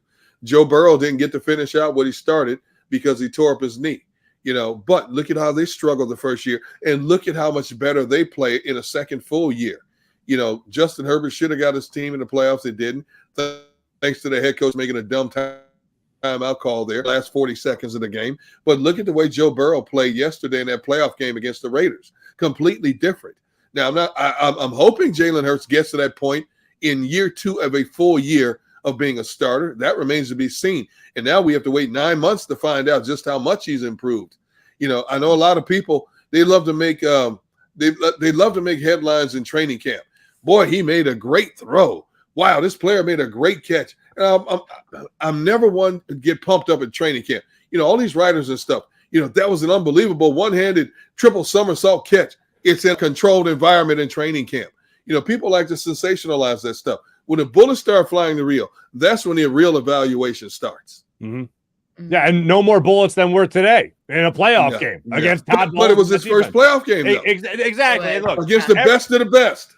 Exactly. I'm not looking for excuses for Jalen Hurts, and I don't think anyone here is doing that. What we're looking for is explanations. And with explanations come improvement. Okay, this is why that happened. How are you going to improve upon that? Jalen Hurts, I have zero doubts. The guy, I think he has a phenomenal work ethic. The last thing I'm worried about is what goes on between his ears. What I want to see improve are the physical attributes on the field. Being able to make that throw, being able to process the information faster. Because as I said many times before, a lot of athletes can do the same thing. They can throw the football as hard. They can throw the football as accurate. But really what separates the good athletes from the great athletes and the great athletes from the Hall of Famers is their ability to process what's in front of them and how they exploit the weakness, how they find the weakness. Number of occasions today where Jalen Hurts, even if he did try to exploit the weakness, he had a horribly inaccurate throw that did not help the Eagles win this football game or try to win this football game. He had an awful misread a couple of different times in this game where he didn't read and take what the defense was in fact giving him. But those are all things he knows he needs to improve on.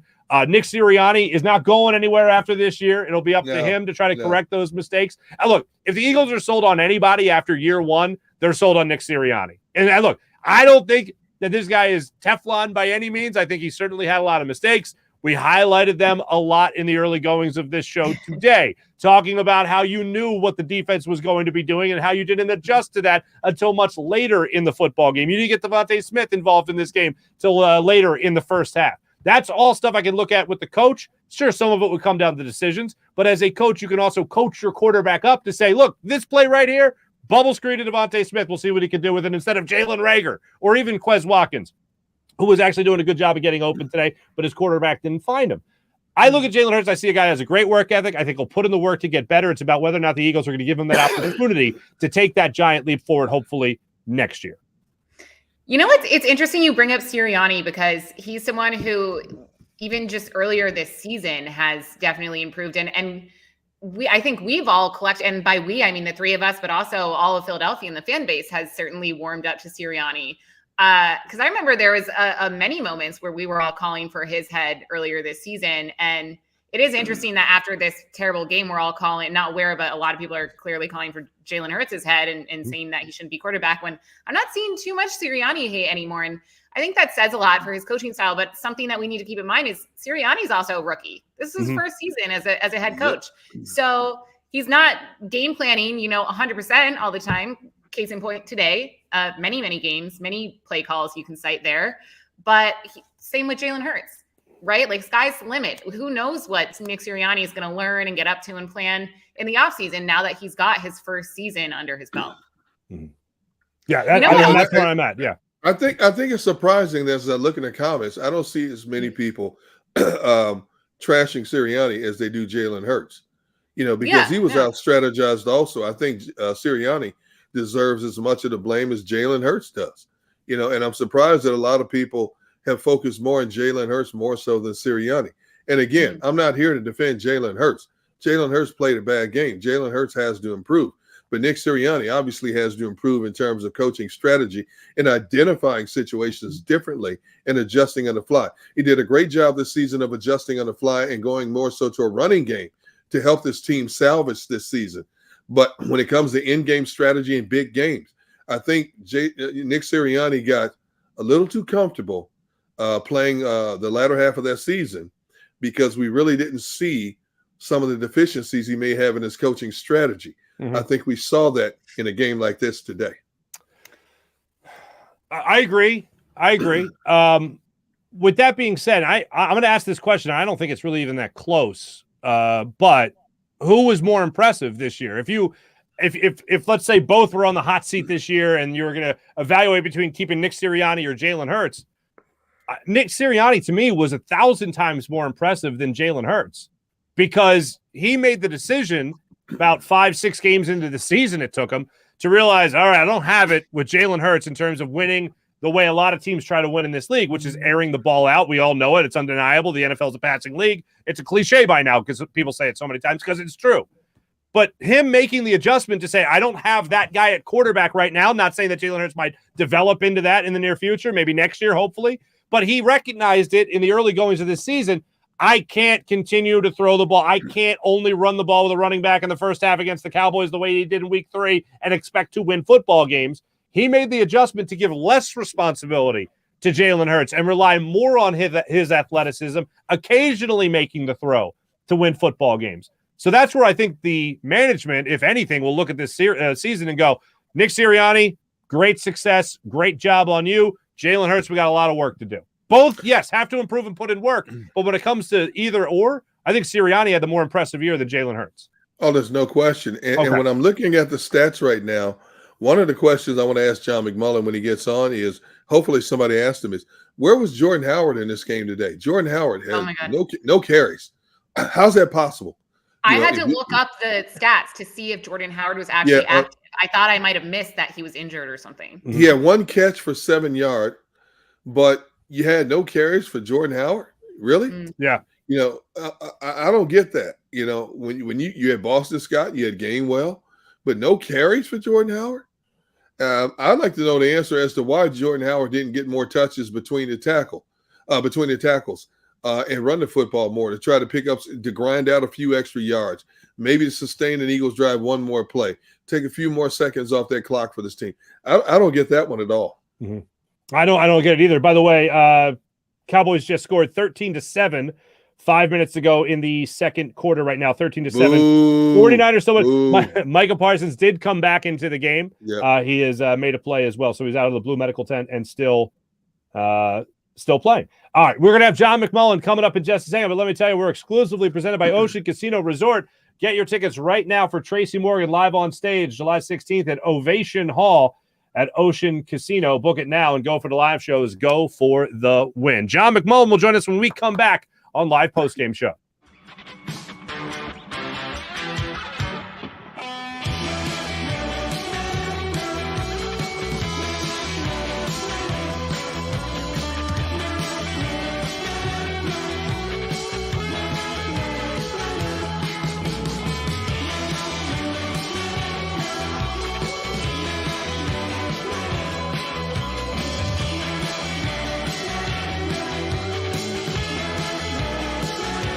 At Stateside Vodka, every new customer gets the world's best rocks glass, free. What's that? A rocks glass? You're telling me that bottle is cut in half? You could say that. Holy shit. The glass is for cocktails, right? It's for this, this, and that.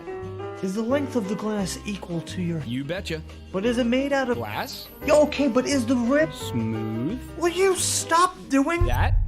I'm the professional here. And you're telling me I can get one of these glasses for free? That's right. One free rocks glass per customer with each first-time purchase of Stateside Vodka. All from the company that's highly awarded. 0 carbs, 0 sugar, and deliciously tasting vodka. So good, it just... disappears.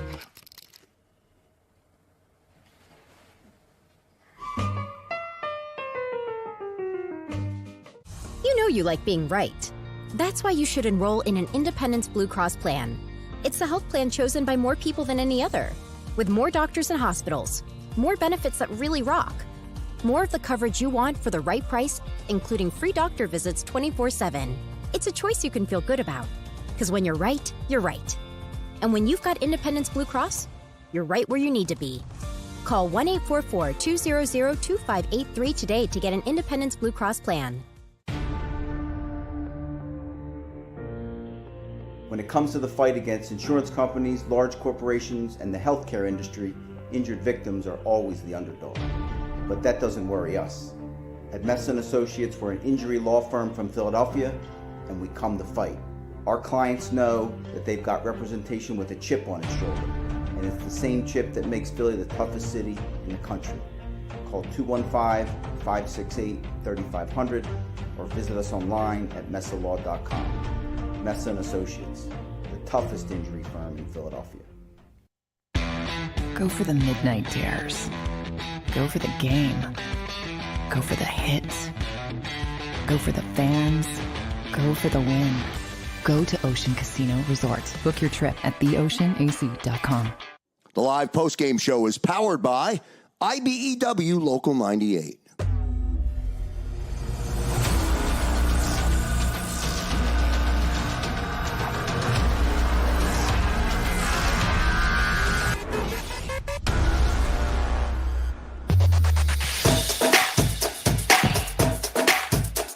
Welcome back, live post-game show. John McMullen coming up in just a second, live from Tampa. And when he does join us, he'll be presented by Mesa Law and Associates. Need a tough injury lawyer? Call Mesa and Associates. Let's go now live to Tampa Bay and talk to our friend John McMullen. Johnny Mac, what's happening, brother? Not much. How are you guys? I We're imagine just great. Not very well. No, we're great. We're having a great time. This is all fun. This is all great time. We've talked about it, Sirianni. We've talked about it with Jalen Hurts. Let's start it off with Jalen Hurts and the walking boot. Was this a re-aggravation of an ankle injury? Is this something totally different? What do we know about Jalen Hurts? Yeah, it's interesting. Now, I obviously he's been dealing with the same ankle injury since the first Giants game, and that's when it started. But you know, I do think it was aggravated a little bit today because you saw him early in the game where all of a sudden the Eagles went back, and you could argue they went back to a bad time when there was too much zone read stuff, too much RPOs, too many wide receiver screens, kind of the stuff we saw in the 2-5 start. And all of a sudden it rears its ugly head against a team like Tampa Bay. So I didn't understand the game plan from the beginning. But yeah, I mean, it was evident that from a running standpoint, they went 100% on Jalen Hurts, and they were cautious, obviously, ever since that Giants game. So that's what Week 18 was about, and letting him sit against the Dallas Cowboys to get him as healthy as possible. And I do think he was healthy as possible for the kickoff. But obviously the offense struggled so much early. And once you get behind against this particular team, it's not like the Washington football team. I mean, you know they're not going to stop scoring.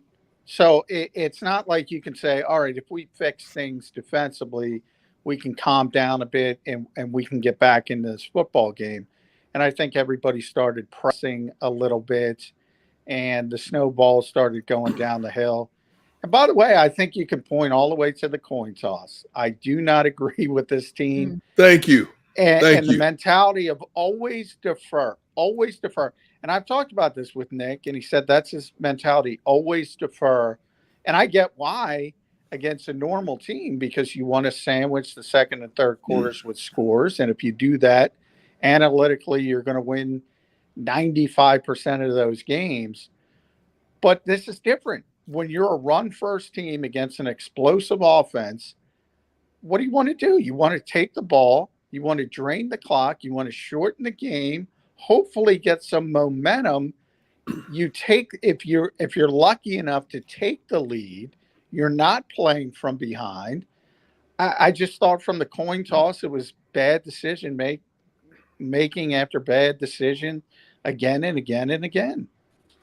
Hey, John, were you surprised that once Tampa Bay basically told the Eagles offense, we're putting 7-8 men in the box and we dare to beat you otherwise, that Nick Sirianni didn't identify that and maybe go outside in the passing game a little bit more, because Devonta Smith and Quez Watkins were getting a lot of one-on-one coverage? Why not take a shot to try to loosen up that Tampa Bay defense and gain even more momentum? Well, I mean, that's not what this team is, Derek. I get it, but you got to flip the script in the playoffs. No, you're right, but you also don't want to go outside. You know what got you there and what made you successful to get to the playoffs. And this is a run-first team, and they're unsuccessful when they drop back and trying to pass the ball, and that's what happened. They're still very, very unsuccessful at that. Now, yeah, you can take a shot here or there. I think it's unforgivable that I think Dallas Goedert caught his first pass with 7 minutes left in the second quarter or thereabouts. Devonta Smith was under a minute in the second quarter. That kind of stuff is unforgivable. But there's a bunch of things to that, and play calling is just a part of it. The fact that, let's be honest, the quarterback didn't play well. They got behind, as I said, they started pressing, and, that's not what the Eagles are. That's not what Jalen Hurts is. He can't drop back. We've been saying this all week 35, 40 times and win you a football game against Tom Brady. People want to go back to Super Bowl 52. It was never going to be that way. You're never going to give up 500 yards passing and win a game. That's not how this team has to play right now. And Nick tried to run the ball early. And, it was football is, at the end of the day, football is very complimentary. And Tampa Bay scored on 3 of their first 4 possessions. It was 17-0. And really at the end of that last scoring drive, first it was Alec Milton, who did a nice job in coverage, dropping under Rob Gronkowski. Then they had a tackle for loss from Ryan Kerrigan. Then they had a sack. All of a sudden, the defense woke up, and they played pretty well for a stretch until Jalen Reagor's muff, and the offense couldn't do anything. And it was one of those days, and you add in the special teams problems with Jalen Reagor. All 3 phases kind of failed the Eagles today. And, that's the Super Bowl champions. Maybe the moment was a little bit too big for them.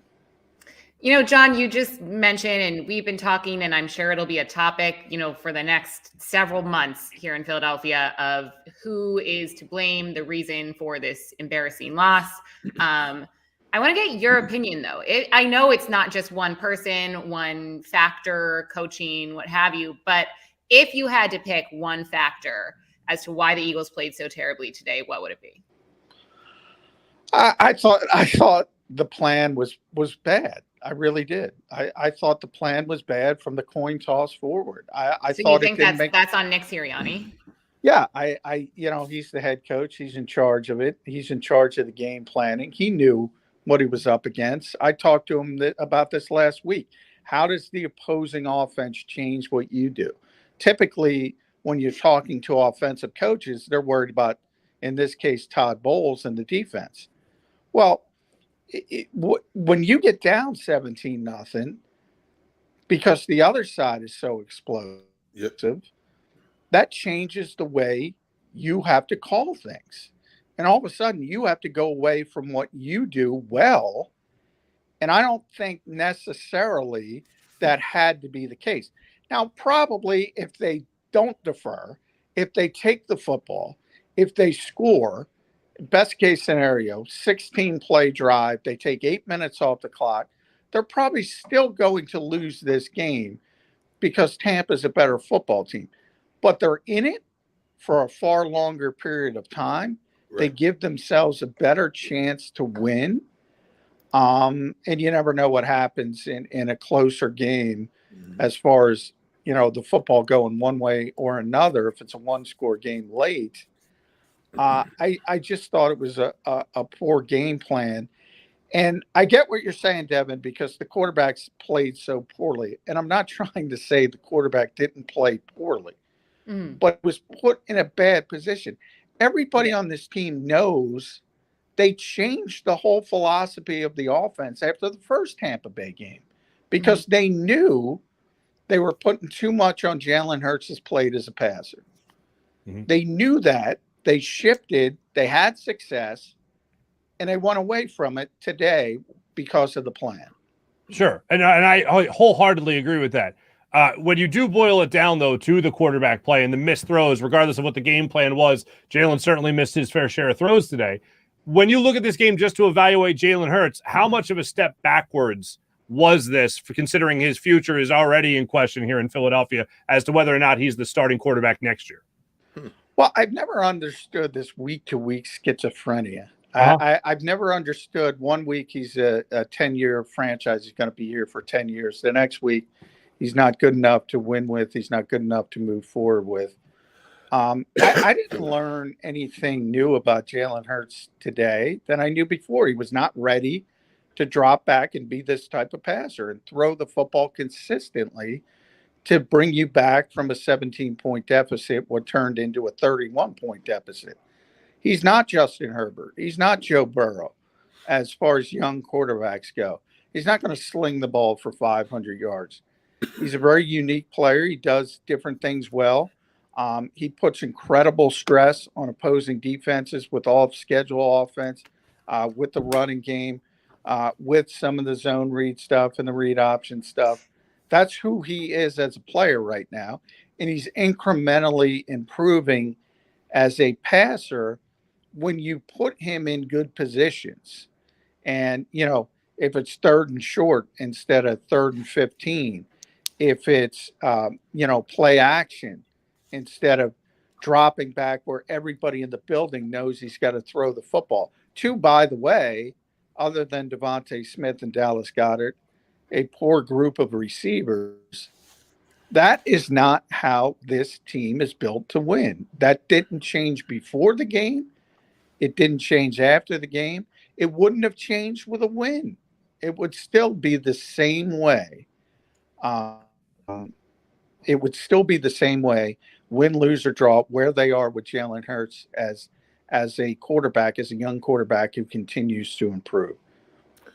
Hey, John, where do you want to see Jalen Hurts improve the most? What aspect of his game? Mechanics, footwork. I think if you, especially when too often, and we've talked about this a lot, he defaults to kind of flushing to the right. That's what he's comfortable with instead of climbing the pocket. He got incrementally better at climbing the pocket. Mm-hmm. This time you saw him go left with the interception that Mike Evans had. He's really poor when he goes left and he doesn't set his feet. And that's what happened on that particular play. So I think mechanically there's still a lot of work to be done as far as footwork. And that's probably what, one thing about Jalen, he's an incredibly hard worker. The Eagles are going to let him know what he has to work on. He's going to go with his private quarterback coach, Quincy Avery, in the offseason. And he's going to work really, really hard at getting better. And if that footwork starts to come together, all of a sudden the accuracy is going to get better because his lower body's going to be better underneath him to improve that accuracy. Yeah, I mean, I think there's a lot of people, I'm just reading the comments now and throughout the entire show, wanting to place the blame on Hurts, Sirianni. But also I want to go back to last week. So I remember you and D-Gun kind of had a long moment talking about Howie Roseman. And I'm seeing a lot of, and it's such like a Philadelphia thing. I feel like it's like quarterback controversy and calling for Howie Roseman's job.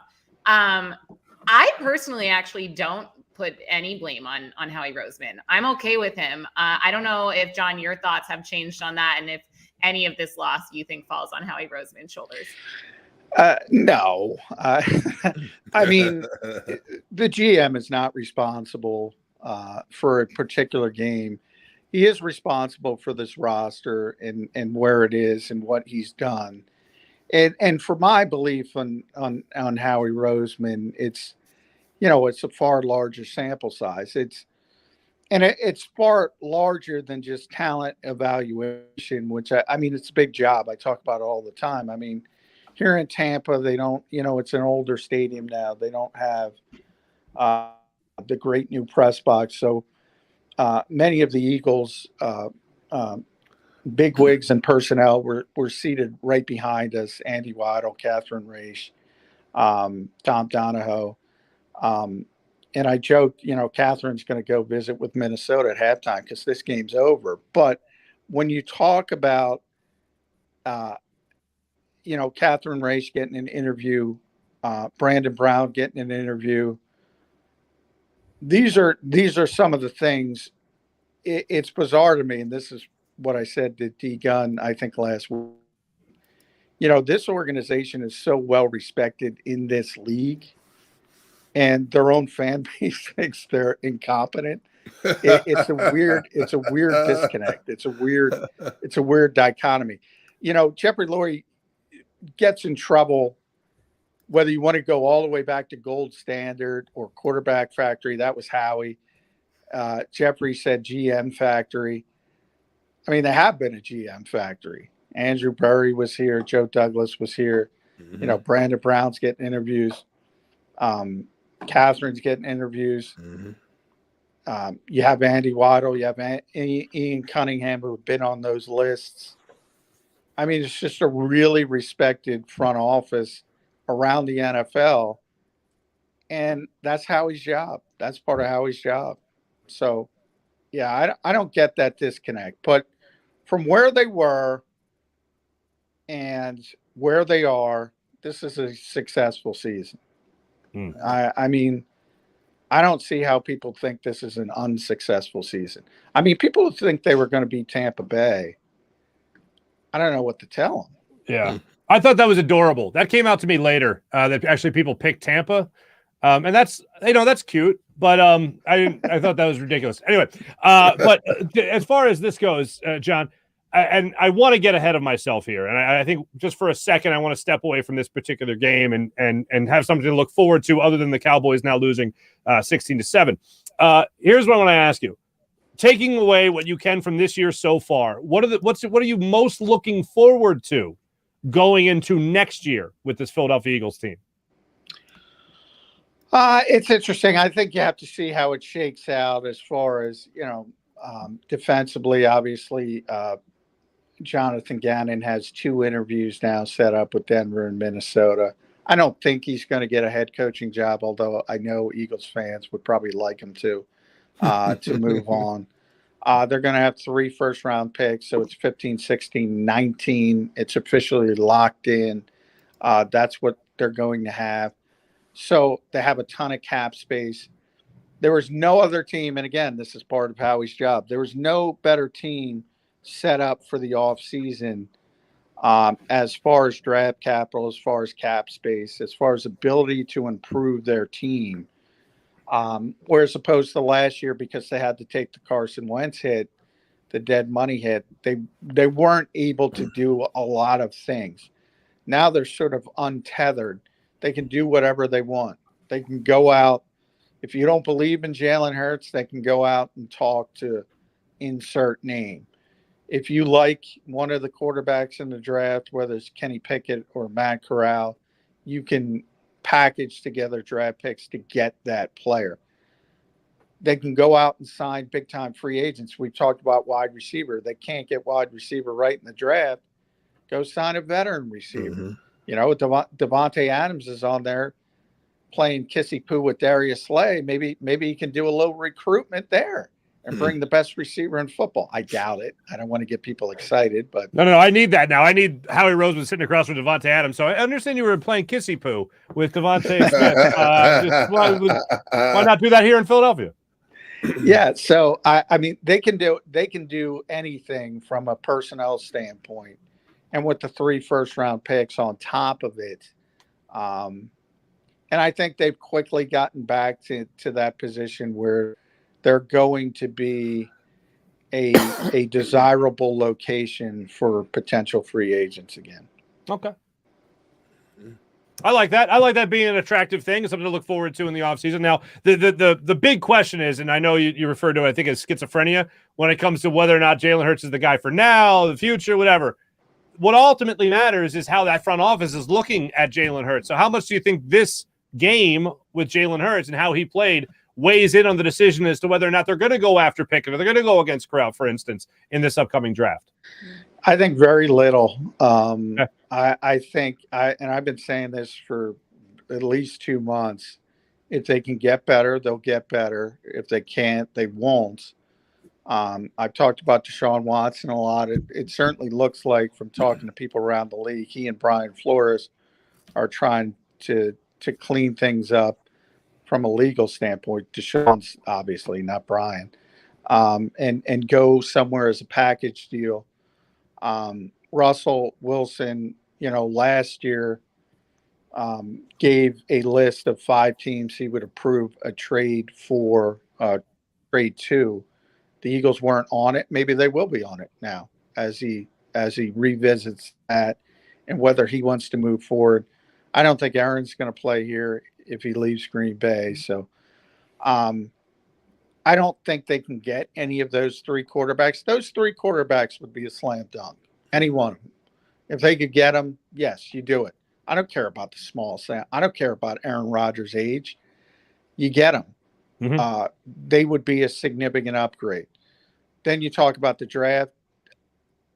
We got a long way to go, and the Eagles haven't even started to dive deep into Kenny Pickett and Matt Corral and anybody else. I don't get the feeling they think anybody in this quarterback draft would be that big of an upgrade over Jalen Hurts. So again, I've been saying that this whole mentality of Jalen Hurts has 1 year to prove he can be the starting quarterback. Why? No, he doesn't. You got to have 2 years. You got to have 3 years. He'll continue to be the starter until they can find somebody better, but they're going to look for somebody better at some point, unless he takes vast improvements and vast steps forward. Hey, John, when you sit back and just take a look at the entire season from start to finish, what do you think you'll come away with in terms of what stood out to you most about how the Eagles started, how they transformed themselves, and how they finished? Well, I think the most positive part is that they transformed themselves. Yeah. We didn't the Eagles didn't hire a head coach that would just say, okay, this is what I do. Let me pound the square peg in the round hole. I don't care. We stink. I'm going to keep running it this way. I think that was a really, really positive sign for Nick Sirianni long-term to be a good head coach in this league. I think another positive is that they beat the bad teams. And people say they didn't beat any good teams. Well, they're not good enough to beat those teams yet from a talent perspective. But every team that they were better than, they beat for the most part, with the exception of the one game with the Giants, and certainly down the stretch. And that's rare in this league, to have that kind of consistency, to be able to put those games, check them off, and put them in the win column that you should. And that's a positive sign as well. And then you have, Jalen got asked after this game here that, it's been 6 years since he's been in the same offense. Every year he's had a different coordinator, different coach, different something, going back to college. This is the first time he'll return to the same offense. Same thing on the defensive side. When you saw the improvement from early in the season, as the season wore on, guys get used to the system, and you see improvement from that area. So it's a good building block. It's a good foundational piece. And they lost to the greatest quarterback of all time and the reigning Super Bowl champions. It's not like they lost to Jake Fromm and the New York Giants. They weren't supposed to win this game. They didn't win this game. You would have liked to have been it more. You would have liked it to be a little bit more of an effort, and I don't even want to look at that final box score, because at one point they got so much garbage time. They were destroyed in this game. Yeah. And don't even look at the final numbers. And that part's a disappointment, because I do think it was, too big for a lot of people, and not just some of the players, but also the coaches. That all, being said, so I take it from everything that you just mentioned that you think the Eagles will keep the same core, Jalen Hurts, Nick Sirianni, maybe Jonathan Gannon won't get hired, maybe he will, I don't know. Do you foresee any massive roster changes happening throughout this offseason, or do you think they're going to actively try to keep this team that is still fairly new together and then add a few pieces rather than take them away?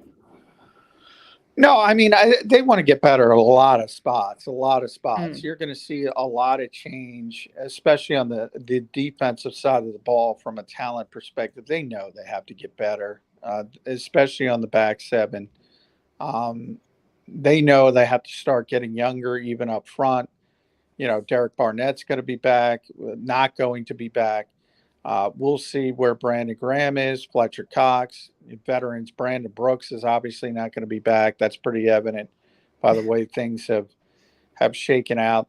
They need to, it seems like an annual tradition in Philadelphia. They need to figure out the wide receiver position. But at least they have one guy they can count on. Now they got to scrap the rest of that room. And let's be honest. I mean, I like Jalen Reagor personally, but I don't know how he can move forward. And by the way, I don't know why he wants to move forward in this town. Mm-mm. Some people just need a change of scenery, and maybe that can help both sides, not just the Eagles, but also Jalen Reagor. So if you have to cut him, I mean, you have to cut him. You can't keep trotting him out there because he was a first-round pick. Mm-hmm. Nelson Aguilar, part 2. Yes, I thought of Nelly. Mark, you are muted in case you didn't know. Oh, there we go. I was about by the way, real quick before you jump in, Mark, I think that's an insult to Nelson Aguilar, to be honest. Yeah, it's fair. Why? Because I think Nelson was much better. He's better than Reagor. But you know what? Nelson went through a lot of the same things that he did. Reagor, he did. Going through. You know. Yeah. I said that facetiously. I would not, in all honesty, I wouldn't compare the two separate situations, but it's just amazing. In a short amount of time, we've had 2 receivers on this roster who have gone through similar things in terms of the it's drops. amazing what a lack of confidence. I mean, because obviously they're talented people. I mean, you look at them both, and one of the things that, fans can say what they want, but it's not like, yes, the Eagles should have drafted Justin Jefferson, but it's not like Jalen Reagor was going to go in the 4th round if the Eagles didn't pick him where they picked him. He was a high-level prospect by the entire NFL. Same thing with Nelson Aguilar. If they didn't pick him, somebody else was going to pick him. In the case of Reagor, the Eagles thought Minnesota was going to take him. They weren't. Then they thought the Saints were going to take him. The Saints probably would have taken him. So that's the point. There's this sentiment that, the Eagles are so dumb, they just make these dumb mistakes. No, these players were valued by everyone. Now, as we know, it doesn't always hit for first-round picks, not only in this town, but in every other town. And it usually has something to do with other aspects of their skill set than just athleticism or talent or things like that. In the case of Jalen Reagor and the case of Nelson Aguilar, they just have no confidence. I mean, it's just been shaken out of them. Mm-hmm. John, it's been a pleasure speaking with you every single week, helping us break it down from the post-game reactions and everything. Can't thank you enough for joining us on the show afterwards. It's been an absolute pleasure, my friend. Well, I thank you all, and I appreciate it. You're the big stars. I'm just some guy. John McMullen, ladies and gentlemen, brought to you by the great people of Mesa Law & Associates, live from Tampa Bay. Thank you so much, John. Thank you. Absolutely. You know what? Guess what? If you want more of John, how about this? Portions of tonight's show are also sponsored by First Trust Bank. Get out the JAKIB Media YouTube channel tomorrow morning. Make sure you check that out. Birds 365 with Jody Mack and Johnny Mack. First Trust Bank, the official bank of the Philadelphia Eagles. We'll be back with our final game balls of the season in a moment when we return on Live Postgame Show. Go for the midnight dares. Go for the memories. Go for the view that goes on forever. Go for the bubbles in your bathtub and in your drink. Go to bed whenever you want. Or don't. Go for him. Go for her. Go for the win. Go to Ocean Casino Resort. Book your trip at theoceanac.com. At Stateside Vodka, every new customer gets the world's best rocks glass. Free. What's that? A rocks glass? You're telling me that bottle is cut in half? You could say that. Holy shit. And you're telling me I can get one of these glasses for free? That's right. 1 free rocks glass per customer with each first-time purchase of Stateside Vodka. So good, it just disappears.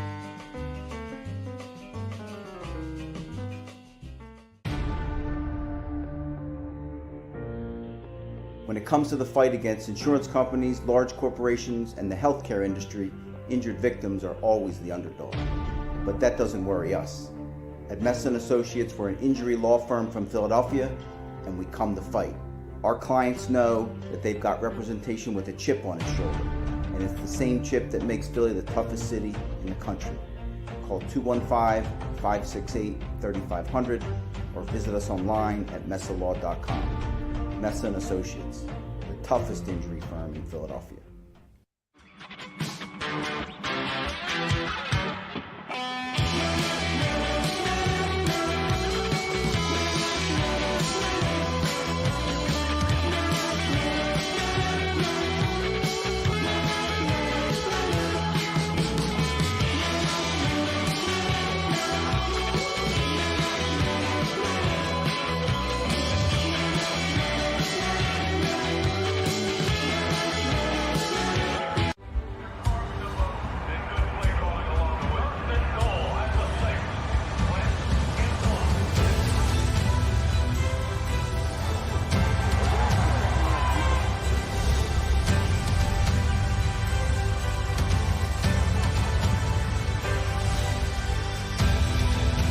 Field of life, First Trust Bank is there for you. Champions on three. 1, 2, 3. Because Philadelphia dreams deserve a Philadelphia bank. The live postgame show is powered by IBEW Local 98.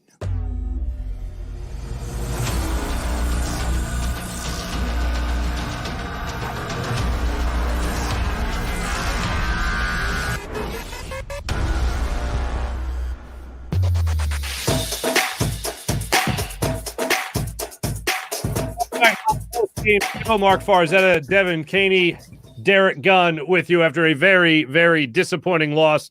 Our final post-game show, live post-game show of the season. Devin, Derek, it has been an absolute pleasure with all you guys. Hope you guys have enjoyed it as well, aside from the unhappy ending. I'm so sad. I'm so sad that D-Gun doesn't get to give me a hard time every Sunday, sometimes Tuesday nights. I'll miss spending 2 hours with you guys after every Eagles game. I enjoyed it immensely, getting to know Devin a little bit. Mark, you and I have a lot of history between us. Going into this thing, I felt that we could have great chemistry and have a lot of fun with it. It started out great. It got bad in a hurry in terms of wins and losses. Then all of a sudden it picked up steam again. And here we are, it seemed like the season went by in a blur, but I enjoyed every bit of it. And who knows? Maybe, just maybe, we'll get a chance to do it again next season. Who knows? Maybe. And D-Gun, it looks like Mark dished us already. He's like, a few minutes left in the show. I'm out of here. Really. I mean, he wanted to get an early start on the stateside vodka. Okay, Mark, we know you have all the bottles. He didn't want to share. Mark's finally going to drink his vodka. He couldn't wait until the end of the show. He's like, all right. He waited. No, he dropped out. He dropped out on purpose so he could take a quick squig so we wouldn't see him on camera. I got to be honest. I got really emotional, and I was like, you know what? I don't want to see people crying. I'm an ugly crier. I don't want you to see me cry. I'm an ugly, horrific cry. I mean, I'm not pretty to begin with. It's worse when I cry. But no, technical difficulty. Miss Guzzi. But whatever you guys were saying, it was really heartfelt. I know that much. Yeah, well, we were having a moment. We were crying. We were saying how much we were going to miss you. And then you were just like, bye. I just did the Irish exit. That's what I did. That's the Irish exit. Right? Literally just like, and I'm out. Bye. Yeah, I'll take another beer. You guys go get me another drink. I'll be right here. Gone. See you later. We have our final game balls, guys. Our final game balls. Who wants the honor of going first for the final game ball? We're taking away game balls today, are we not?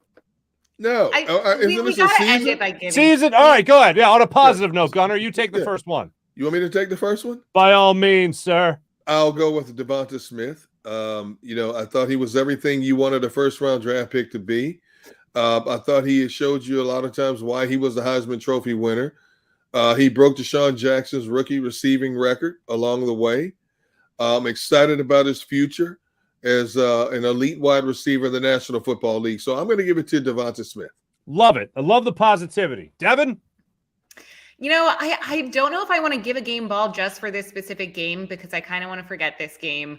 But as I mentioned at the start of the show, I do want to focus on some of the positives from this entire season, things that we can take away to look forward to next season. Because I am looking forward to next season. I think there's a lot of bright spots. Look at just the progress that this team has made. You know, as Deacon, you mentioned, this season has been an emotional roller coaster. Woo. We hit the lowest of lows. I thought we were at rock bottom. We were talking about plants. And then we made the postseason, right? Here we are mid-January. I think Nick Sirianni shows a lot of promise as a head coach. I know he had a terrible game. I still think Jalen Hurts is our best option and shows a lot of promise and can improve. He's shown that he can improve. We have 3 first-round draft picks.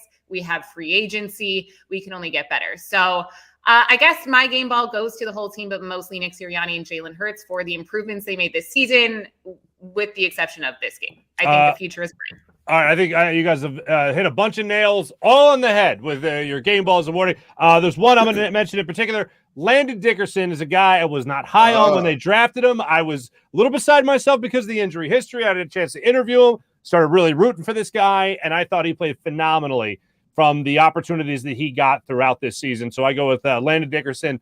Give him a game ball for the season in general. I close, but at least what I have to say, the last thing I want to say is Howie Roseman. You have 3 first-round picks. Don't do the thing that a lot of people think you're going to do, which is completely blow them on, the defensive backs or whatever it might be, and a wide receiver that can't play. Like, just you have 3 first-round picks. Just impress us, Howie. This was a very good year for Howie Roseman. Isolated this 1 year, very great year for Howie Roseman. Let's make it 2 years in a row for Howie Roseman. Don't mess it up. Don't mess it up, bro. That's all we're asking. That's all we're asking. Devin, Gunner, again, it's been a pleasure. It's been nothing but a pleasure, guys. Always a pleasure, guys. I'll miss you. And Xander, I know, Devin, I know you won't miss Gunner. You'll still be texting him to lift your spirits up. You know, I'll never hear from her again until next season. It's okay. I expect that. It's all right. There you go. And for everyone that participated in the chat, you guys were awesome. We kept tabs on you guys throughout the show. Make sure you guys, kept us steered on the right path. We appreciate that. Xander Kraus, Joe Kraus, everyone at JAKIB Media, thank you guys so much for putting this great show together. I had so much fun with everybody involved, and the people at 6ABC as well. Thank you for carrying us. Hopefully we get another billboard next year as well. So we'll do that. Everyone, thank you so much. Hope everyone has a phenomenal year of 2022, and hopefully the Eagles will have a great offseason to make us only look forward to the next season with this Eagles football team. Thanks for watching on JAKIB Media at 6abc.com. For Devin Caney, Derek Gunn, Xander Kraus, who produced the show, I'm Mark Farzetta. Have a great rest of the football playoffs. Hopefully the Cowboys continue to lose this game to the 49ers. We'll see you guys hopefully next year.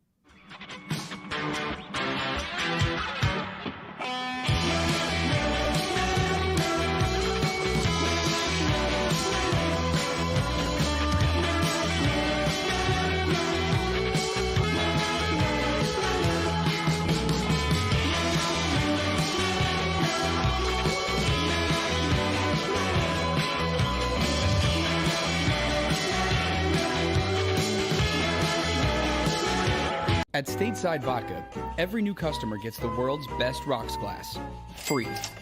What's that? A rocks glass? You're telling me that bottle is cut in half? You could say that. Holy shit. The glass is for cocktails, right? It's for this, this, and that.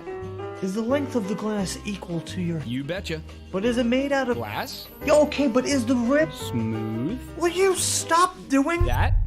I'm the professional here. And you're telling me I can get one of these glasses for free? That's right. 1 free rocks glass per customer with each first-time purchase of Stateside Vodka. All from the company that's highly awarded. 0 carbs, 0 sugar, and deliciously tasting vodka. So good, it just... disappears.